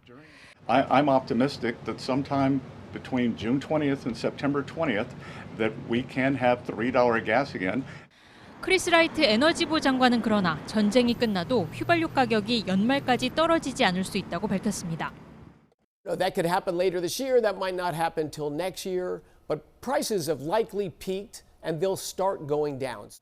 미국 에너지 정책 수장의 고유가 장기화 언급에 트럼프 대통령이 발끈했습니다. 더힐과의 인터뷰에서 트럼프 대통령은 라이트 장관이 완전히 틀렸다고 생각한다며 전쟁이 끝나는 즉시 휘발유 가격은 정상화할 거라고 주장했습니다. 또 유가 상승 억제를 위해 한국 전쟁 당시 만든 국방물자 생산법을 발동해 석유 생산 등의 연방 자금을 지원할 수 있도록 하는 지침을 내렸습니다.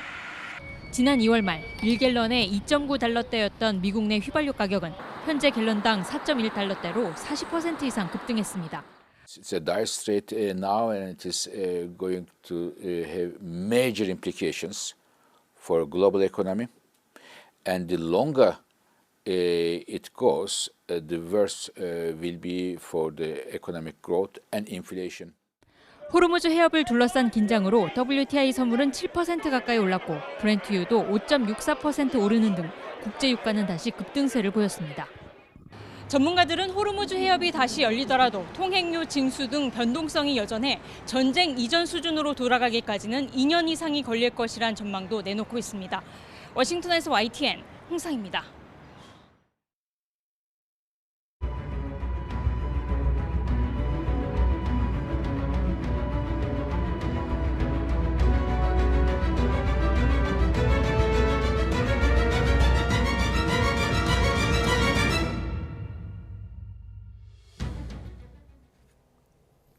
네, 마지막 순간까지 이루어질 듯 말 듯 불확실성이 최고조에 이른 미국과 이란의 2차 종전 협상 전망해 보겠습니다. 네, 윤강현 전 주이란 대사와 함께 분석해 보겠습니다. 어서 오십시오. 어서 오십시오. 안녕하십니까? 네.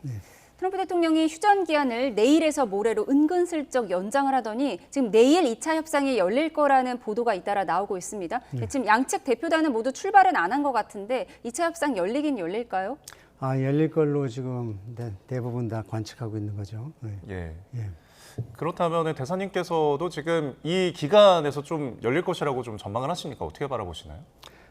열릴 걸로 저는 전망을 하고요. 그렇게 또 바라고 있고요. 네. 왜냐하면 양측이 둘 다 지금 협상을 안 하고 그냥 두리뭉실하게 넘어가기에는 상황이 너무 이 압박감이 심하기 때문에 양측이 모두 다 이 협상에 대한 그 의지는 분명히 있다고 봅니다. 그런데 지금 전해지는 것은 이제 보도의 내용이지 사실 이란 측에서 공식적으로 밝히진 않았잖아요. 지금 이란에서는 왜 이것을 공식적으로 이렇게 언급하진 않고 있을까요?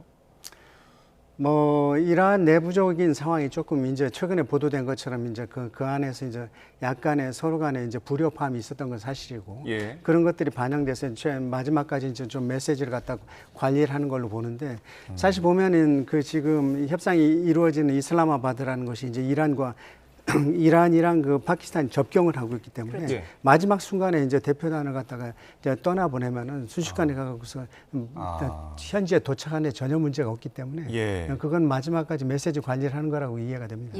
미국에서 파키스탄은 오래 걸리지만 워낙 이란에서 파키스탄은 가깝기 맞습니다. 때문에 끝까지 기싸움을 할 것이다 이런 예측을 주신 건데요.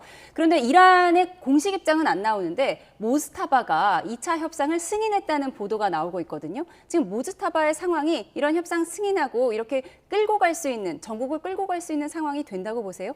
일단 액면 그대로 좀 믿어주시고요. 다만 국제적인 이제 커멘테이터들이랑 이제 분석가들이 다 같이 지금 관심을 갖고 그 모니터하고 하고 있는 것이 모스타바 하메네이가 3대 이제 최고 지도자로 선임된 이후에 여러 가지 메시지를 발신했는데 한 번도 육성이라든가 실물 이렇게 현장에 나와서 하는 것이 없기 때문에 지금 굉장히 그 모스타바의 실제 상황에 대해서 관심을 갖고 있는 것은 사실이거든요. 그렇습니다. 어쨌거나 그 이란 측에서 발표가 모스타바가 승인해갖고서 협상단이 갈 거다 했으면 일단 그것까지는 그냥 액면 그대로 믿어주시는 게 어떨까 싶습니다. 알겠습니다. 그런데 지금 어쨌든 이란이 좀 협상에 응하는 움직임이 이렇게 지금 포착이 되고 있는 건데 사실상 지금 역봉쇄는 풀리지 않았잖아요. 이란이 이제 선제 조건으로 제시한 게 레바논 휴전 멈춰야 되고 역봉쇄 풀어달라, 제재도 풀어달라였는데 이것들이 지금 제대로 지켜지지 않았는데 좀 응하긴 하는 것으로 보이거든요. 이유는 좀 있을까요? 사실은 그 휴전이 이제 미국과 이란 간의 휴전이 합의가 되고 나서 미국이 이제 역봉쇄를 했지 않습니까? 이 사실은 그 해상 봉쇄라는 것은 그 대표적인 그 적대 행위 중에 하나이기 때문에 사실 휴전의 취지와는 좀 어긋나는 일인데 이럼에도 불구하고 지금 이 협상에 다시 임할 수 있는 것은 사실은 이란 측 입장에서 보면은 그리고 객관적인 그 분석가들도 과연 이 해상 봉쇄가 얼마나 효과를 있고 얼마나 유지할 수 있는 것인가에 대해서 조금 의문이 있거든요. 왜냐하면은 앵커분들 잘 아시다시피 저희가 지금 이 미국과 이란이 교전을 시작하고 나서 교전 당사국임에도 불구하고 이게 에너지 시장이 너무 급하기 때문에 미국이 한 달간 이란산 원유에 대해서 제재를 풀어줬어요. 왜냐하면 유가가 갑자기 확 올라가니까 이란산 원유가 그 국제 에너지 시장에 이제 수급이 안 들어가게 되면 이게 굉장히 압박을 주기 때문에 교전 당사국임에도 불구하고 한 달간 예외를 줬거든요. 근데 해상 봉쇄를 하면 이란에서 나오는 선박, 들어가는 선박 모두에 대해서 이제 하는 거기 때문에 에너지뿐만 아니라 이제 모든 교육품에 대해서 이제 해상 봉쇄를 한다는 건데 그것은 결국은 이란산 원유가 국제 에너지 시장에 들어가지 못하는 효과를 갖고 오기 때문에 이 아픔은 여기서 오는 고통은 이란뿐만 아니라 미국도 고통을 같이 공유하고 있는 거거든요. 그러니까 이것이 과연 시간이 해상 봉쇄가 오래 갔을 때 이 해상 봉쇄가 얼마만큼 지속 가능하고 과연 이란한테 더 아픈 건지 이 에너지 시장에서 압박을 받는 측에서 더 아픈 건지 잘 모르겠고 그리고 이란이 지금 미국의 제재를 가장 세게 받는 나라가 이제 전 세계에서 보면은 북한과 이란이라고 할 수 있어요. 근데 북한과 이란의 제재 상황이 완전히 다른 것이 이란은 지형적으로 7개 국가와 국경을 마주하고 있어요. 그리고 바다를 포함하면은 13개 국가와 이 교역로가 연결이 돼 있다고 보는데 해상 봉쇄는 이 바다를 통한 교역을 완전 차단하는 거거든요. 그럼에도 불구하고 7개 국가와 국경을 연하고 있기 때문에 밀수출이 굉장히 자유로워요. 그렇기 때문에 이런 체제를 통해서 그런 와중에 농산물이라든가 에너지를 갖다가 굉장히 풍부하게 생산하는 나라이기 때문에 이란에 대한 그 미국의 굉장히 강한 강도의 제재가 그간에 그렇게 물론 굉장한 압박을 준 건 사실인데 그럼에도 불구하고 이란이 지금까지 버텨온 거에는 다 이유가 있는 거거든요. 그러니까 해상 봉쇄를 지금 했다고 해서 며칠 상관으로 다 가령 휴전 기간 1, 2주를 갖다 해상 봉쇄를 더한다고 해서 그렇게 세게 이란이 없던 고통을 느낄 것인가 그거는 그렇게 안 보는 거거든요. 그러니까 이란도 시간이 꼭 상대방이 있다고 보지 않기 때문에 그럼에도 불구하고 협상에는 응할 준비가 돼 있다라고 이제 분석을 하시는 거죠. 워낙 이란 내에 자원도 풍부하고 지형상 밀수출도 가능해서 그동안 버텨왔다라는 이런 분석을 주셨는데 이 종전 협상을 앞두고 이란 국민의 여론도 좀 궁금합니다. 우리가 이렇게 보면 반미 시위, 전쟁 반대 시위를 하는 사람이 많아 보이지만 진짜 내부의 목소리는 어떤지 혹시 들으신 게 있는지요? 이란이 이제 바깥에서 볼 때는 하나의 체제처럼 보이는데 그렇지 않거든요. 그 안에 보수파와 개혁파가 아주 치열하게 싸움하는 상당히 민주적인 요소들이 이제 많은 상황인데 네. 그러면 이란 국민들이 과연 이번 협상을 다 지지할 것인가 이제 이거에 대해서 강경하게 대처하는 것을 지지할 것인가 이거는 이렇게 해석을 하시면 어떨까? 지금 현재 이란 대통령께서 페제슈키안 대통령께서 이제 개혁파 대통령이신데 그 전에 계셨던 대통령께서 보수파 강경 보수파 대통령이었던 헬기 사고로 돌아가시는 바람에 보궐선거에서 이제 선거가 됐어요. 근데 1차 선거에서 이분이 이란은 결선 투표가 있는 나라예요. 예. 그러니까 50%를 안 넘으면 결선 투표를 가는데 이분이 1차 투표에서 1등을 못 하셨어요. 근데 2차 투표로 가면서 압도적으로 많은 국민들이 미국과의 핵 협상을 통해서 생활고를 갖다 해결해야 된다고 주장한 이분을 갖다 지지하는 바람에 결선 투표에서 당선이 되셨거든요. 그때 당시에 이거는 굉장히 국제사회에서 엄청난 뉴스가 되는 큰 뉴스였어요. 그러니까 이란 국민들의 상당수가 지금과 같은 상황에서는 좀 국가 발전에서 곤란하다. 그러니까 네. 협상을 통해서 이걸 타개책을 갖다 마련해야 된다는 것에 대해서 상당 부분이 지지가 있다는 걸 갖다 감안하셔야 돼요. 그러니까 이란 내에서는 이 협상에 대해서 지금 상당히 지지를 하고 있는 것으로 상당한 지지가 있다라고 보셔야 저희가 됩니다. 읽을 수가 있을 것 상당한 같습니다. 네. 지금 트럼프 대통령이 휴전 기한을 이제 하루 더 늘렸고 지금 벤스 부통령이 뭐 가는 중이다, 뭐 아니다, 뭐 오락가락하는 메시지도 나오고 있었는데 결국은 이것이 다 불안한 심리가 드러난 거라는 어떤 분석도 있더라고요. 지금 미국에서는 협상을 주도권을 흔들기 위한 전략일까요? 이런 메시지들이 나오는 것을 어떻게 바라보십니까? 최근에 트럼프 대통령께서 이제 메시지가 왔다 갔다 하시고 그리고 어떤 메시지에서는 굉장히 좀 거친 언어를 쓰셨어요. 이것이 이제 상당히 초조함 그리고 그 미국 내에서도 존 볼튼이라든가 이런 사람들은 이게 트럼프 대통령이 몰린 그 상황을 갖다 반증을 하는 거다 이렇게 얘기를 하는데 그럼에도 불구하고 이번 협상이 굉장히 긍정적인 것이 뭐냐면은 미국이 이번에 벤스 대통령을 수석 대표로 보냈지 않습니까? 미 이란 협상 역사에 있어서 가장 최고위급을 파견했다고 보는 거죠. 그리고 상대적으로 이란도 이제 갈리바프 이제 국회의장이 다시 가실 거로 보는데 이란이 어쨌거나 최고 지도자가 전권을 갖고 있는 시스템이지만 갈리바프 의장은 3부 요원 중에 하나고 이란이 만약에 이 핵 협상이 타결이 됐다 하면은 이란 독특한 민주주의 시스템 하에서 이란 국회의 비준을 받아야 돼요. 그런데 갈리바프 국회의장이 깃대를 잡고 나왔다는 것은 이란도 상당히 진지하게 이 협상에 임하고 있다는 걸 보여주는 거기 때문에 미국과 이란 양측의 이 협상에 임하는 진정성은 확인이 됐기 때문에 그건 뭐 저희가 의심할 필요는 없을 것 같습니다. 지금 나오는 보도들이 맞다면 이제 파키스탄 시간으로 내일 오전에 2차 협상이 열린다는 거고요. 그럼 우리 시간으로는 내일 오후쯤이 될 텐데 그럼 2차 협상의 주요 의제는 뭐가 될까요? 지난 1차 협상 결과가 이제 나온 것을 받아서 결국은 이제 후속 협상을 하게 되는 것 같은데 그때 보면은 여러 가지 이제 이번 전쟁 초기부터 나왔던 그 전쟁 목표가 있었어요. 핵 문제가 당연히 있었을 테고 그 탄도 미사일이라든가 아니면 호르무즈 개방이라든가 그 대리 세력에 대한 지원 차단 뭐 이런 것들이 있었는데 나머지 것들이 논의가 됐지만 상당히 중요도는 떨어졌고 결국은 핵 문제로 좁혀졌다는 거거든요. 그리고 핵 문제도 뭐 언론에 이제 다 나와서 이제 공개됐지만 미국은 가령 20년, 미라는 5년 이렇게 얘기를 했는데 이게 또 굉장히 중요한 컨셉이 여기에 도사리고 있는 숨어져 있는 거거든요. 왜냐하면은 이 핵 협상의 가장 핵심은 이란이 우라늄을 농축할 권리를 인정하느냐 안 하느냐 하는 거예요. 근데 20년, 5년 이 숫자를 보시지 말고 이걸 모라토리움을 갖다 처리를 하려고 하는 거예요. 모라토리움이라는 것은 20년이라고 미국이 했을 때 20년 후에 어떻게 될 건가? 그러니까 이란의 권리를 완전히 지금처럼 100% 차단할 것인가에 대해서 예단을 하지 않고 유예를 하는 거예요. 그 과정에서 그 합의된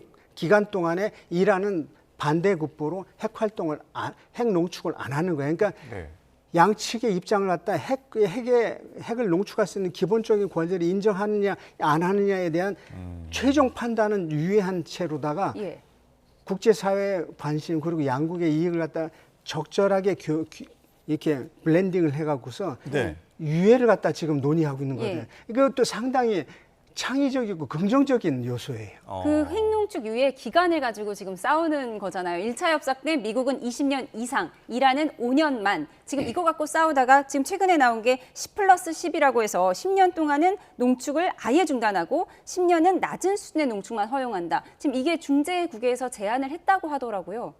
근데 거기에 이제 이란 측은 긍정적으로 검토를 했는데 미국은 좀 어렵지 않겠냐 하는 분석들인데, 왜냐하면 지금 바로 설명드린 그런 이유예요. 왜냐하면은 이란 측에서는 자 이제 5년 이렇게 10년 해갖고 했는데, 이 10년 후에 저농축을 인정한다는 것은 개념상으로 보면 미국 측이 트럼프 대통령이 그렇게 강하게 반발했던 이란의 핵농축 권리를 어쨌거나 인정하는 결과가 되잖아요. 네. 그러니까 개념상으로는 미국이 지금까지 견지해왔던 이란 핵농축 권리의 완전 박탈이라는 개념상으로 보면은 조금 받아들이기 어려운데, 협상이라는 것은 이게 일종의 아트이기 때문에 어떻게 이 이해가 밸런싱을 맞추느냐에 따라서 될 수도 있고 안 될 수도 있고 했는데, 개념상으로 보면은 지금 현재상으로 보면은 미국이 그동안 견지해왔던 그 입장을 보면 미국 입장에서는 조금 더 어렵지 않겠냐 하는 생각이 드는 거죠. 그러니까 이 10+10이 트럼프가 계속 이제 과거에 오바마 정부 때 합의한 것을 문제 두고 그걸 이제 파기를 한 거잖아요. 그럼 그거보다 좀 진전된 것이라고 볼 수가 있을까요? 그러니까 트럼프 대통령이 이제 모든 걸 갖다 오바마 대통령, 그러니까 민주당 정부에서 있었던 것보다는 나은 결과, 이거 이제 집착하고 계신데, 민주당 정부 때는 이게 저기 뭐 3.67%에 300kg 만 해갖고서 15년에 합의를 했단 말이에요. 자, 그러면은 이 패키지보다는 최소한 좋아야 되잖아요. 그렇죠. 그러니까 그걸 갖다 어떻게 조합을 맞춰주느냐가 이번 퍼즐의 핵심이라고 볼 수 있는 거죠. 예, 그래서 트럼프 대통령은 버락 후세인 오바마나 슬리피 바이든보다 내가 훨씬 더 나은 결과를 도출할 거다 이렇게 강조하고 있는데, 그러면서 내가 협상에 직접 등판하겠다 이런 가능성도 내비쳤잖아요. 파키스탄으로 날아갈 수도 있다. 어떻게 전망하세요? 만약 2차 협상이 정말 끝내주게 진전이 돼갖고서 멋진 결과가 나온다면, 트럼프 대통령이 좋아하시는 뭐 본인의 성과에 대해서 과시를 하는 그런 why not? 왜 못 가겠어요? 왜 못 가겠습니까? 네. 그러면은 만족스러운 결과가 나오면 이제 트럼프가 나와서 직접 이렇게 뭔가 사인을 하는 그런 어떤 장면도 저희가 기대해 볼 수 있을 걸까요? 그런데 그거는 좀 과한 기대라고 저희가 보는 것이, 두 번의 협상에 걸쳐 아무리 전쟁을 거치고 이런 아주 심각한 압박 속에서 이제 진행되는 협상이라 하더라도 두 번 만에 이렇게 복잡한 협상의 매트릭스가 완전히 해결될까라고 보는 것은 조금 순진한 생각이죠. 그렇게 쉽게 될 거면 지난 몇 년간은 왜 그렇게 고생을 했을 거며. 제가 있었을 때도, 제가 이란 대사에 있을 때도 바이든 정부 때도 한 2번 정도 타결이 될 뻔했거든요.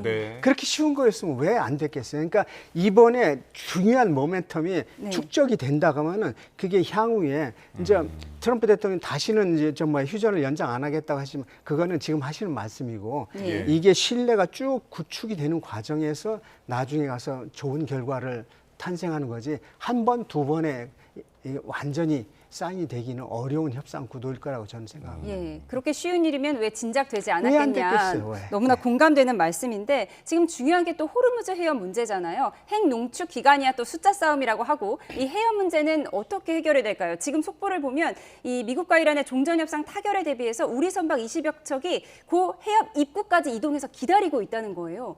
해협 문제는 어떻게 타결될 걸로 보세요? 이게 협상이 1, 2년 전보다 더 어려워진 게 그거거든요. 그 기존에 1, 2년 전까지 협상은 정말로 깨끗하게 핵 문제에 대한 협상이었어요. 근데 이번에 전쟁이 터지는 바람에 부가적인 의제가 많이 생겼어요. 그 중에 가장 핵심이 이 호르무즈 해협 문제. 이 호르무즈 해협 문제는 그냥 전쟁이 끝났다고 해갖고서 그냥 예전처럼 못 돌아갈 것 같아요. 그렇기 때문에 분명히 어떤 형태로든 국제적인 논의가 있어야 될 거기 때문에. 근데 이제 이 협상이 잘 되게 되면 일단 그 호르무즈 해협 안에 잡혀 있는 2,000척 이상의 배는 우선 빨리 빼야 되니까 우리 선박들도 그거에, 그리고 또 우리도 이미 특사를 이제 이란 현지에 보내갖고서 이 선박들 갖다 이제 빼내기 위해서 지금 계속 노력하고 있는 상황이니까, 그런 과정에서 이란과 충분한 대화가 있었을 거라고 제가 생각을 하고, 만약에 그런 긍정적인 시기가 온다면 빨리 이제 우리 선박 26척도, 근데 26척이 중요한 게 아니라 이 선박에 앞으로 이 호르무즈 해협의 안전한 그 통항이 훨씬 중요한 게 네. 우리나라가 이렇게 보면은 하루에 저희가 쭉 모니터를 하면 하루에 평균 20에서 25척의 우리 배가 왔다 갔다 해요. 그러니까 26척을 빼오는 것이 물론 지금 현재로는 중요하죠. 그러나 매일 20에서 25척이 왔다 갔다 하기 때문에 이 호르무즈 해협의 안전한 항행의 자유가 그 훨씬 더 중요한 거죠. 그러니까 더 큰 문제가 뒤에 남아있다 할 수 있는 것이죠. 그러니까 이 안전한 항행, 그러니까 이란에서는 본인들이 이제 통제 하에서 호르무즈를 관리하겠다라는 건데 그럼 이 통제권이라는 것을 두고서 미국과 함께 좀 어떤 이야기를 좀 오갈지 예측되는 게 있으십니까? 예, 이 문제에서도 중간에 이제 전쟁 중간에 트럼프 대통령의 입장이 왔다 갔다 하셨어요. 같이 할 수도 있고 뭐 따로 할 수도 있고 이렇게 자꾸 왔다 갔다 하셨어요. 그러니까 지금 전혀 예측할 수가 없어요. 그리고 최근에 이제 우리 대통령께서도 프랑스와 독일 같이 해갖고서 이제 거기에 협상에 참여하셨잖아요. 그러니까 이 모든 나라들이 국제 수역에서 통행의 자유가 굉장히 큰 이해관계를 갖고 있기 때문에 그렇게 두 나라가 이렇게 짬짬이로 해서 결정할 건 아니고 그리고 해양법 모든 국가가 합의한 해양법 그 조약 상으로도 지금 이런 통제권을 갖다가 행사하는 것은 지금 불법이거든요. 국제법으로. 국제법으로. 그러니까 추가적으로 충분한 논의가 있어야 되는 사안이기 때문에 지금 당장 어떻게 될 것 같다 이렇게 추정하기는 어려운 상황입니다. 알겠습니다. 외신 보도대로 핵 농축 금지나 이제 해협에 대한 논의 2차 협상이 우리 시간으로 내일 오후에 열린다면 지금 또 궁금한 것이 벤스 부통령의 1차 협상 잘 안 된 이유 중 하나가 지금 미국 협상단은 트럼프 대통령한테 전화해서 허락받으면 되는데 지금 이란 대표단은 직접 가서 모스타바의 승인을 얻어야 되는 것처럼 보였다라고 얘기를 했거든요. 그럼 내일도 상황은 마찬가지일 거 아니에요? 전화가 안 되니까. 그거는 이렇게 모든 협상에서는 말이죠. 이제 협상 대표단들이 협상이 임할 때 본국 정부로부터 소위 말하는 훈령이라는 걸 받아와요. 자, 요까지 해갖고서 뭐 이란이 아니라 요까지 받으면 되고 안 받으면 요 갖고 오는데 그마저도 협상을 하다 보면 협상의 중요한 사안에 대해서는 협상에 잠정적으로 타결하고 가서 본국에 가서 최종 확정을 받는 그런 프로세스도 가능하거든요. 그러니까 뭐 이란이 협상 결과를 갖고 본국에 가서 다시 컨펌을 받아야 되는 그건 새로운 일이 아니에요. 벤스 대통령이 온다 하더라도 그것도 본인들 시스템에 가서 분명히 다시 확인을 해야 되는 거예요. 그러니까 뭐 그거는 충분히 그럴 수 있는 거고 그게 협상 관례상 새로운 일은 아니다. 이렇게 이해하시면 되겠습니다. 네, 2차 협상에 대한 기대감이 지금 높아지는 와중에 좀 분석을 해봤습니다. 지금까지 잘 돼야죠. 주일한 대사 함께했습니다. 저희도 기대해 보겠습니다. 고맙습니다. 감사합니다.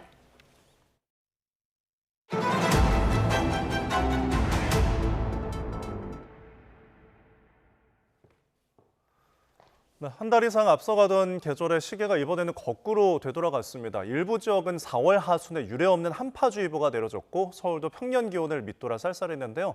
불청객 황사까지 겹쳐 호흡기 건강이 비상입니다. 정혜윤 기자의 보도입니다. 단숨에도 어색하지 않던 거리 풍경이 하루 만에 급변했습니다. 찬바람이 밀려든 출근길, 두꺼운 겉옷과 얇은 패딩, 목도리까지 등장했습니다. 서울 아침 최저 기온은 7.1도로 예년보다 2도가량 낮았고 은평구와 노원구, 강서구는 2도 안팎까지 기온이 내려갔습니다. 춥다 그래가지고 좀 두껍게 입었어요. 날씨 어떤 것 같아요? 요즘에 오락가락 좀 추운데요? 네. 충남 공주와 금산, 전북 무주 등 일부 지역은 역대 가장 늦은 한파주의보 속에 때 아닌 영하권 추위가 기록됐습니다. 계절의 시계가 하루 사이 봄과 여름, 초겨울을 넘나들고 있는 셈입니다. 좀 이상기후 때문에 날씨가 지금 안 좋잖아요. 근데 어제 비 오고 추워졌다 해가지고 좀 두꺼운 옷을 입었는데 저 점심엔 추우니까 안에 또 블라우스 얇은 거 입었어요. 이례적인 아침 추위는 오래가지 않겠습니다. 기상청은 북쪽 상공에서 남하한 찬 공기가 약화하고 계절이 점차 제자리를 되찾으며 예년과 비슷하거나 높은 기온을 보이겠다고 밝혔습니다. 다만 일교차가 크게 나겠고 황사의 영향으로 호흡기 건강에도 비상이 걸릴 전망입니다. 서울 등 전국 대부분 지역에는 황사 위기 경보 관심 단계가 발령된 가운데 미세먼지 농도가 평소 5배 수준까지 치솟았습니다. 황사 위기 경보 관심 단계는 일평균 미세먼지 농도가 매우 나쁨 단계에 해당하는 150마이크로그램을 초과할 것으로 예상될 때 내려집니다. 황사는 22일까지 이어질 것으로 전망됩니다. 불청객 황사와 널뛰는 기온 변화는 면역력을 떨어뜨리기 쉽습니다. 기상청은 당분간 기온차가 큰 날씨가 지속할 수 있다며 건강관리에 각별히 유의해달라고 당부했습니다. YTN 정혜윤입니다. 경찰이 방시혁 하이브 의장에 대한 구속영장을 신청했습니다. 방 의장은 하이브 상장 과정에서 1,900억 원 규모의 부당이득을 취한 혐의를 받고 있습니다. 최 기자 연결해서 자세히 들어보겠습니다. 표정호 기자, 경찰이 방 의장에 대한 신병 확보에 나섰다고요? 네, 서울경찰청 금융범죄수사대는 오늘 오전 자본시장법 위반 혐의를 받는 방시혁 하이브 의장에 대해 검찰에 구속영장을 신청했습니다.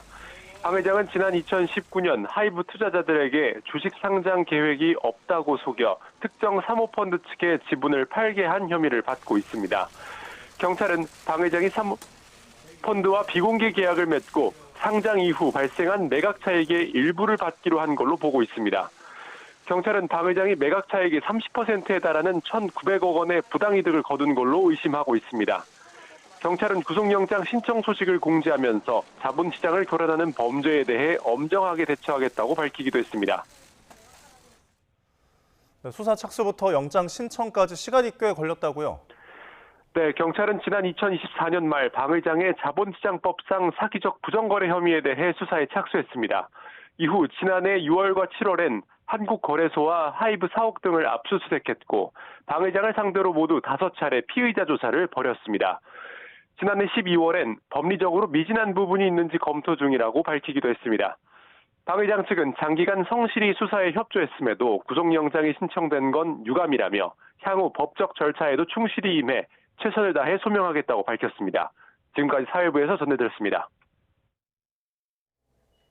김건희 씨가 이른바 줄리 의혹을 제기한 안혜욱 전 대한초등학교 태권도협회장 재판에 증인으로 나오지 않아 과태료를 부과받았습니다. 서울중앙지법 형사합의 34부는 오늘 안 씨의 공직선거법 위반 등 혐의 속행 공판에서 김 씨에 대해 과태료 300만 원을 부과한다고 밝혔습니다. 김 씨 측은 불출석 사유서를 제출했지만 재판부는 사유가 정당하지 않다고 판단했습니다.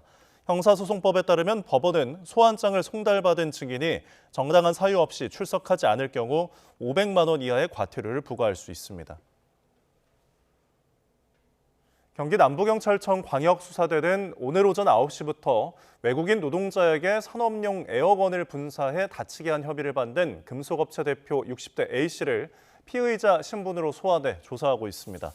A씨는 지난 2월 20일 사업장에서 에어건으로 금속이 담긴 바구니에 물기를 제거하던 중 40대 태국인 노동자 B씨의 항문 부위를 향해 쏴 장기를 다치게 한 혐의를 받습니다. 경찰은 A씨가 피해자 B씨와 또 다른 태국 국적 노동자를 폭행했다는 진술을 확보해 폭행 혐의까지 적용했습니다. 병역법 위반 혐의를 받는 가수 송민호 씨에 대해 검찰이 징역 1년 6개월을 구형했습니다. 송 씨는 기회가 있으면 재복무해 국방의 의무를 마치고 싶다고 밝혔습니다. 송수연 기자입니다. 아이돌 그룹 위너의 멤버 송민호 씨는 법원에 출석하며 깊이 반성한다고 밝혔습니다. 군복무를 소홀하게 한 점은 반성하시나요? 네, 깊이 반성하고 있습니다. 오늘 재판에서 어떤 점 소명하시나요? 많은 분들께 실망시켜드려서 너무 죄송하고 성실히 재판 잘 받고 오겠습니다. 이어진 재판에서도 사회복무요원으로 부실하게 근무한 혐의를 모두 인정했습니다. 검찰은 송 씨가 장기간 무단결근은 물론 감독기관에 허위로 소명했다며 징역 1년 6개월을 선고해달라고 재판부에 요청했습니다. 최후 진술에서 송 씨는 어리석었던 선택에 큰 후회만 남아있다며 재복무의 기회가 주어진다면 끝까지 성실하게 마치고 싶다고 밝혔습니다. 어떤 처벌이 있던 겸허히 받아들이고 인정하는 바입니다. 재복무 하신다는 것도 진심이신 걸까요? 네, 맞습니다. 앞서 송 씨는 지난 2023년 3월부터 1년 9개월가량 서울 마포구에서 사회복무요원으로 일하면서 모두 102일간 무단결근한 혐의로 재판에 넘겨졌습니다. 재판부는 함께 기소된 송 씨의 복무관리 책임자 이모 씨의 속행 공판을 다음 달에 연 뒤 선고 기일을 함께 진행할 예정입니다. YTN 송수연입니다. 인천에서 20개월 영아를 방치해 숨지게 한 혐의로 구속 기소된 20대 친모의 첫 재판이 열렸습니다. 친모 측은 첫째 딸을 방임한 사실을 인정하면서도 둘째 딸의 사망에 대한 고의성 여부는 다시 살펴봐야 할 것 같다고 주장했습니다. 배민혁 기자입니다. 연녹색 수의를 입은 20대 친모 A씨는 덤덤한 얼굴로 자신의 아동학대 살해 등 혐의 첫 재판에 출석했습니다. 검사가 공소 사실을 낭독할 때도 국민 참여 재판을 원하지 않는다고 대답할 때도 큰 표정의 변화는 없었습니다. A씨 측 변호인은 첫째 딸을 방임한 혐의는 인정한다면서도 둘째 딸을 살해할 고의가 있었는지에 대해서는 다툼의 여지를 남겼습니다. A씨는 지난 1월부터 길게는 67시간이 넘도록 굶기기도 하는 등 아이를 제대로 돌보지 않아 살해한 혐의로 재판에 넘겨졌습니다. 이로 인해 건강이 급격하게 나빠진 아이가 숨지기 직전에도 A씨는 105시간이 넘게 아이를 홀로 두고 놀이공원 등으로 외출했던 것으로 드러났습니다. 아이의 사망 당시 체중은 4.7kg으로 또래 여아의 평균 몸무게 절반도 되지 않을 정도였습니다. 검찰은 이 과정에서 A씨가 기본적인 양육 방법을 알고 있었고 사망 가능성을 인지하고 있었다고 판단해 아동학대 치사 혐의를 살해 혐의로 변경해 기소했습니다. 검찰은 또 최근 A씨가 올해 초 첫째 딸을 2차례 때린 혐의에 대한 사건도 송치받았는데 향후 재판 과정에서 함께 다뤄질 것으로 보입니다. A씨의 두 번째 공판기일은 다음 달 8일로 예정된 가운데 둘째 딸 사망에 대한 고의성 입증 여부가 재판의 쟁점이 될 것으로 보입니다. YTN 배민혁입니다. 화물연대 조합원들이 물류 차량을 막다 3명이 숨지거나 다친 사고와 관련해 경찰이 운전자에 대한 구속영장 신청을 검토하고 있습니다. 경남경찰청 광역범죄수사대는 화물차 운전자 40대 남성 A씨에 대한 구속영장 신청 여부를 검토하고 있다고 밝혔습니다. 비조합원인 A씨는 어제 오전 10시 반쯤 경남 진주시 정촌면의 CU 물류센터 앞 도로에서 물류 차량을 몰다 화물연대 조합원들을 친 혐의를 받습니다. 은주노총 공공운수노조 화물연대 소속 조합원들이 충북 진천에 있는 BGF 식품 제조 공장을 봉쇄했습니다. 조합원들은 지난 17일부터 차량을 이용해 공장 출입구 3곳을 모두 막았고 원재료 입구와 상품 출구를 모두 막고 있습니다. BGF 식품 제조 공장은 김밥과 도시락 등을 생산해 물류센터를 거쳐 인근에 있는 편의점에 공급하는 역할을 맡고 있는데 공장이 출입이 통제되면서 간편식 공급에 차질을 빚고 있습니다. 화물연대 소속 조합원들은 지난 7일부터 처우 개선을 요구하며 주요 물류센터와 제조공장 출입구를 막고 무기한 파업에 돌입한 상태입니다. 포항과 울릉을 잇는 쾌속선이 고장으로 멈춘 지 1년 만에 운항을 재개했습니다. 지역 관광업계는 크게 반기고 있지만 이란 전쟁 여파로 치솟은 고유가가 발목을 잡으며 다시 비상이 걸렸습니다. 김근우 기자가 보도합니다. 포항 여객선 터미널이 발 디딜 틈 없이 북적입니다.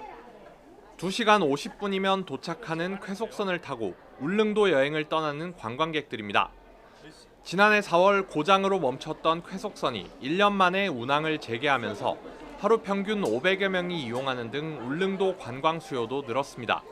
다리 분지하고 아마 해안 도로하고 그다음에 울릉도에 가가지고 우리 도에서 동도 소속인가 보고 처음 가보니까 아마 기대가 되고 많이 설레입니다.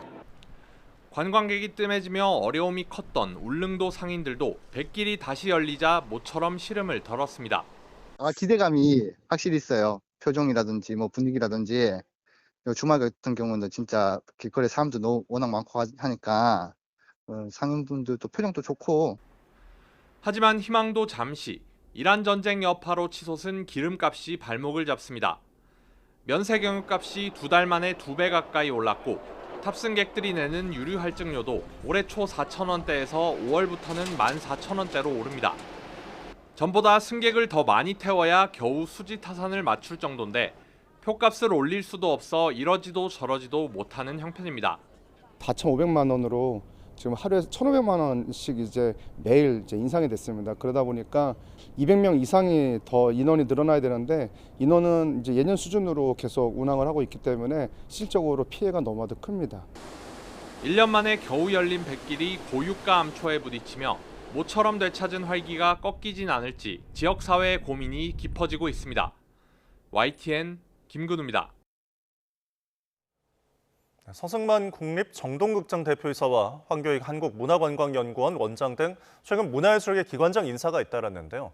정부는 현장성을 고려한 인사임을 내세우고 있지만 문화예술인들은 전문성이 검증되지 않았다며 반발하고 있습니다. 이광현 기자가 보도합니다. 전통 연희와 연극, 뮤지컬 등 정동길의 근현대적 문화유산을 바탕으로 서울 도심을 대표하는 공연장 중 하나인 정동극장.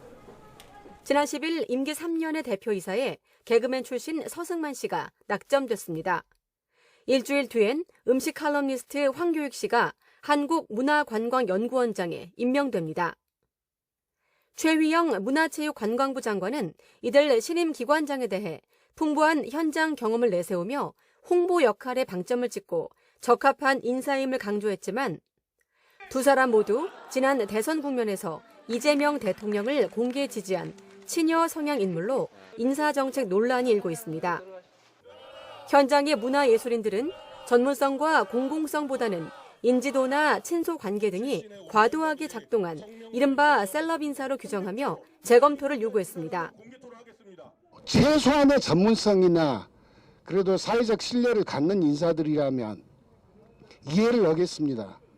캠프나 쫓아다녔다는 까닭으로 중요한 문화예술 기관장으로 낙하산 인사를 하고 이들은 이 밖에도 최종 낙마했지만 한국콘텐츠진흥원장의 후보로 올랐던 배우 이원종 씨는 물론 박혜진 국립오페라단장에 대해서도 공공문화기관장으로서의 역량에 의문을 제기하고 있습니다. 정부는 해당 기관장들이 대중 친화력 등 장점을 살릴 거라고 기대하지만 문화 경쟁력과 밀접한 인사인 만큼 현장의 목소리를 경청해야 한다는 지적입니다. YTN 이광현입니다. 황사의 영향으로 공기가 탁한 하루였습니다. 지금도 대부분 지역에서 미세먼지 농도가 나쁨 수준을 보이는 가운데 서울 등 곳곳에서 농도가 100마이크로그램까지 올라 평소 3배 이상으로 짙은 상태입니다. 내일까지는 상공에 남은 황사가 영향을 주겠습니다. 전국에서 미세먼지 농도 나쁨 수준이 예상되니까요. 호흡기 건강에 계속해서 신경 쓰셔야겠습니다. 하늘 자체도 흐리겠습니다. 내일 오전 제주도를 시작으로 오후부터 밤 사이에는 남해안에도 비가 내리겠습니다. 모레 오전까지 5에서 20mm의 비가 내리며 양은 많지 않겠는데요.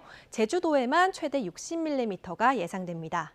오후까지 충청과 전북, 경북 남부 지역에도 빗방울은 떨어질 수 있어서 우산 챙기셔야겠습니다.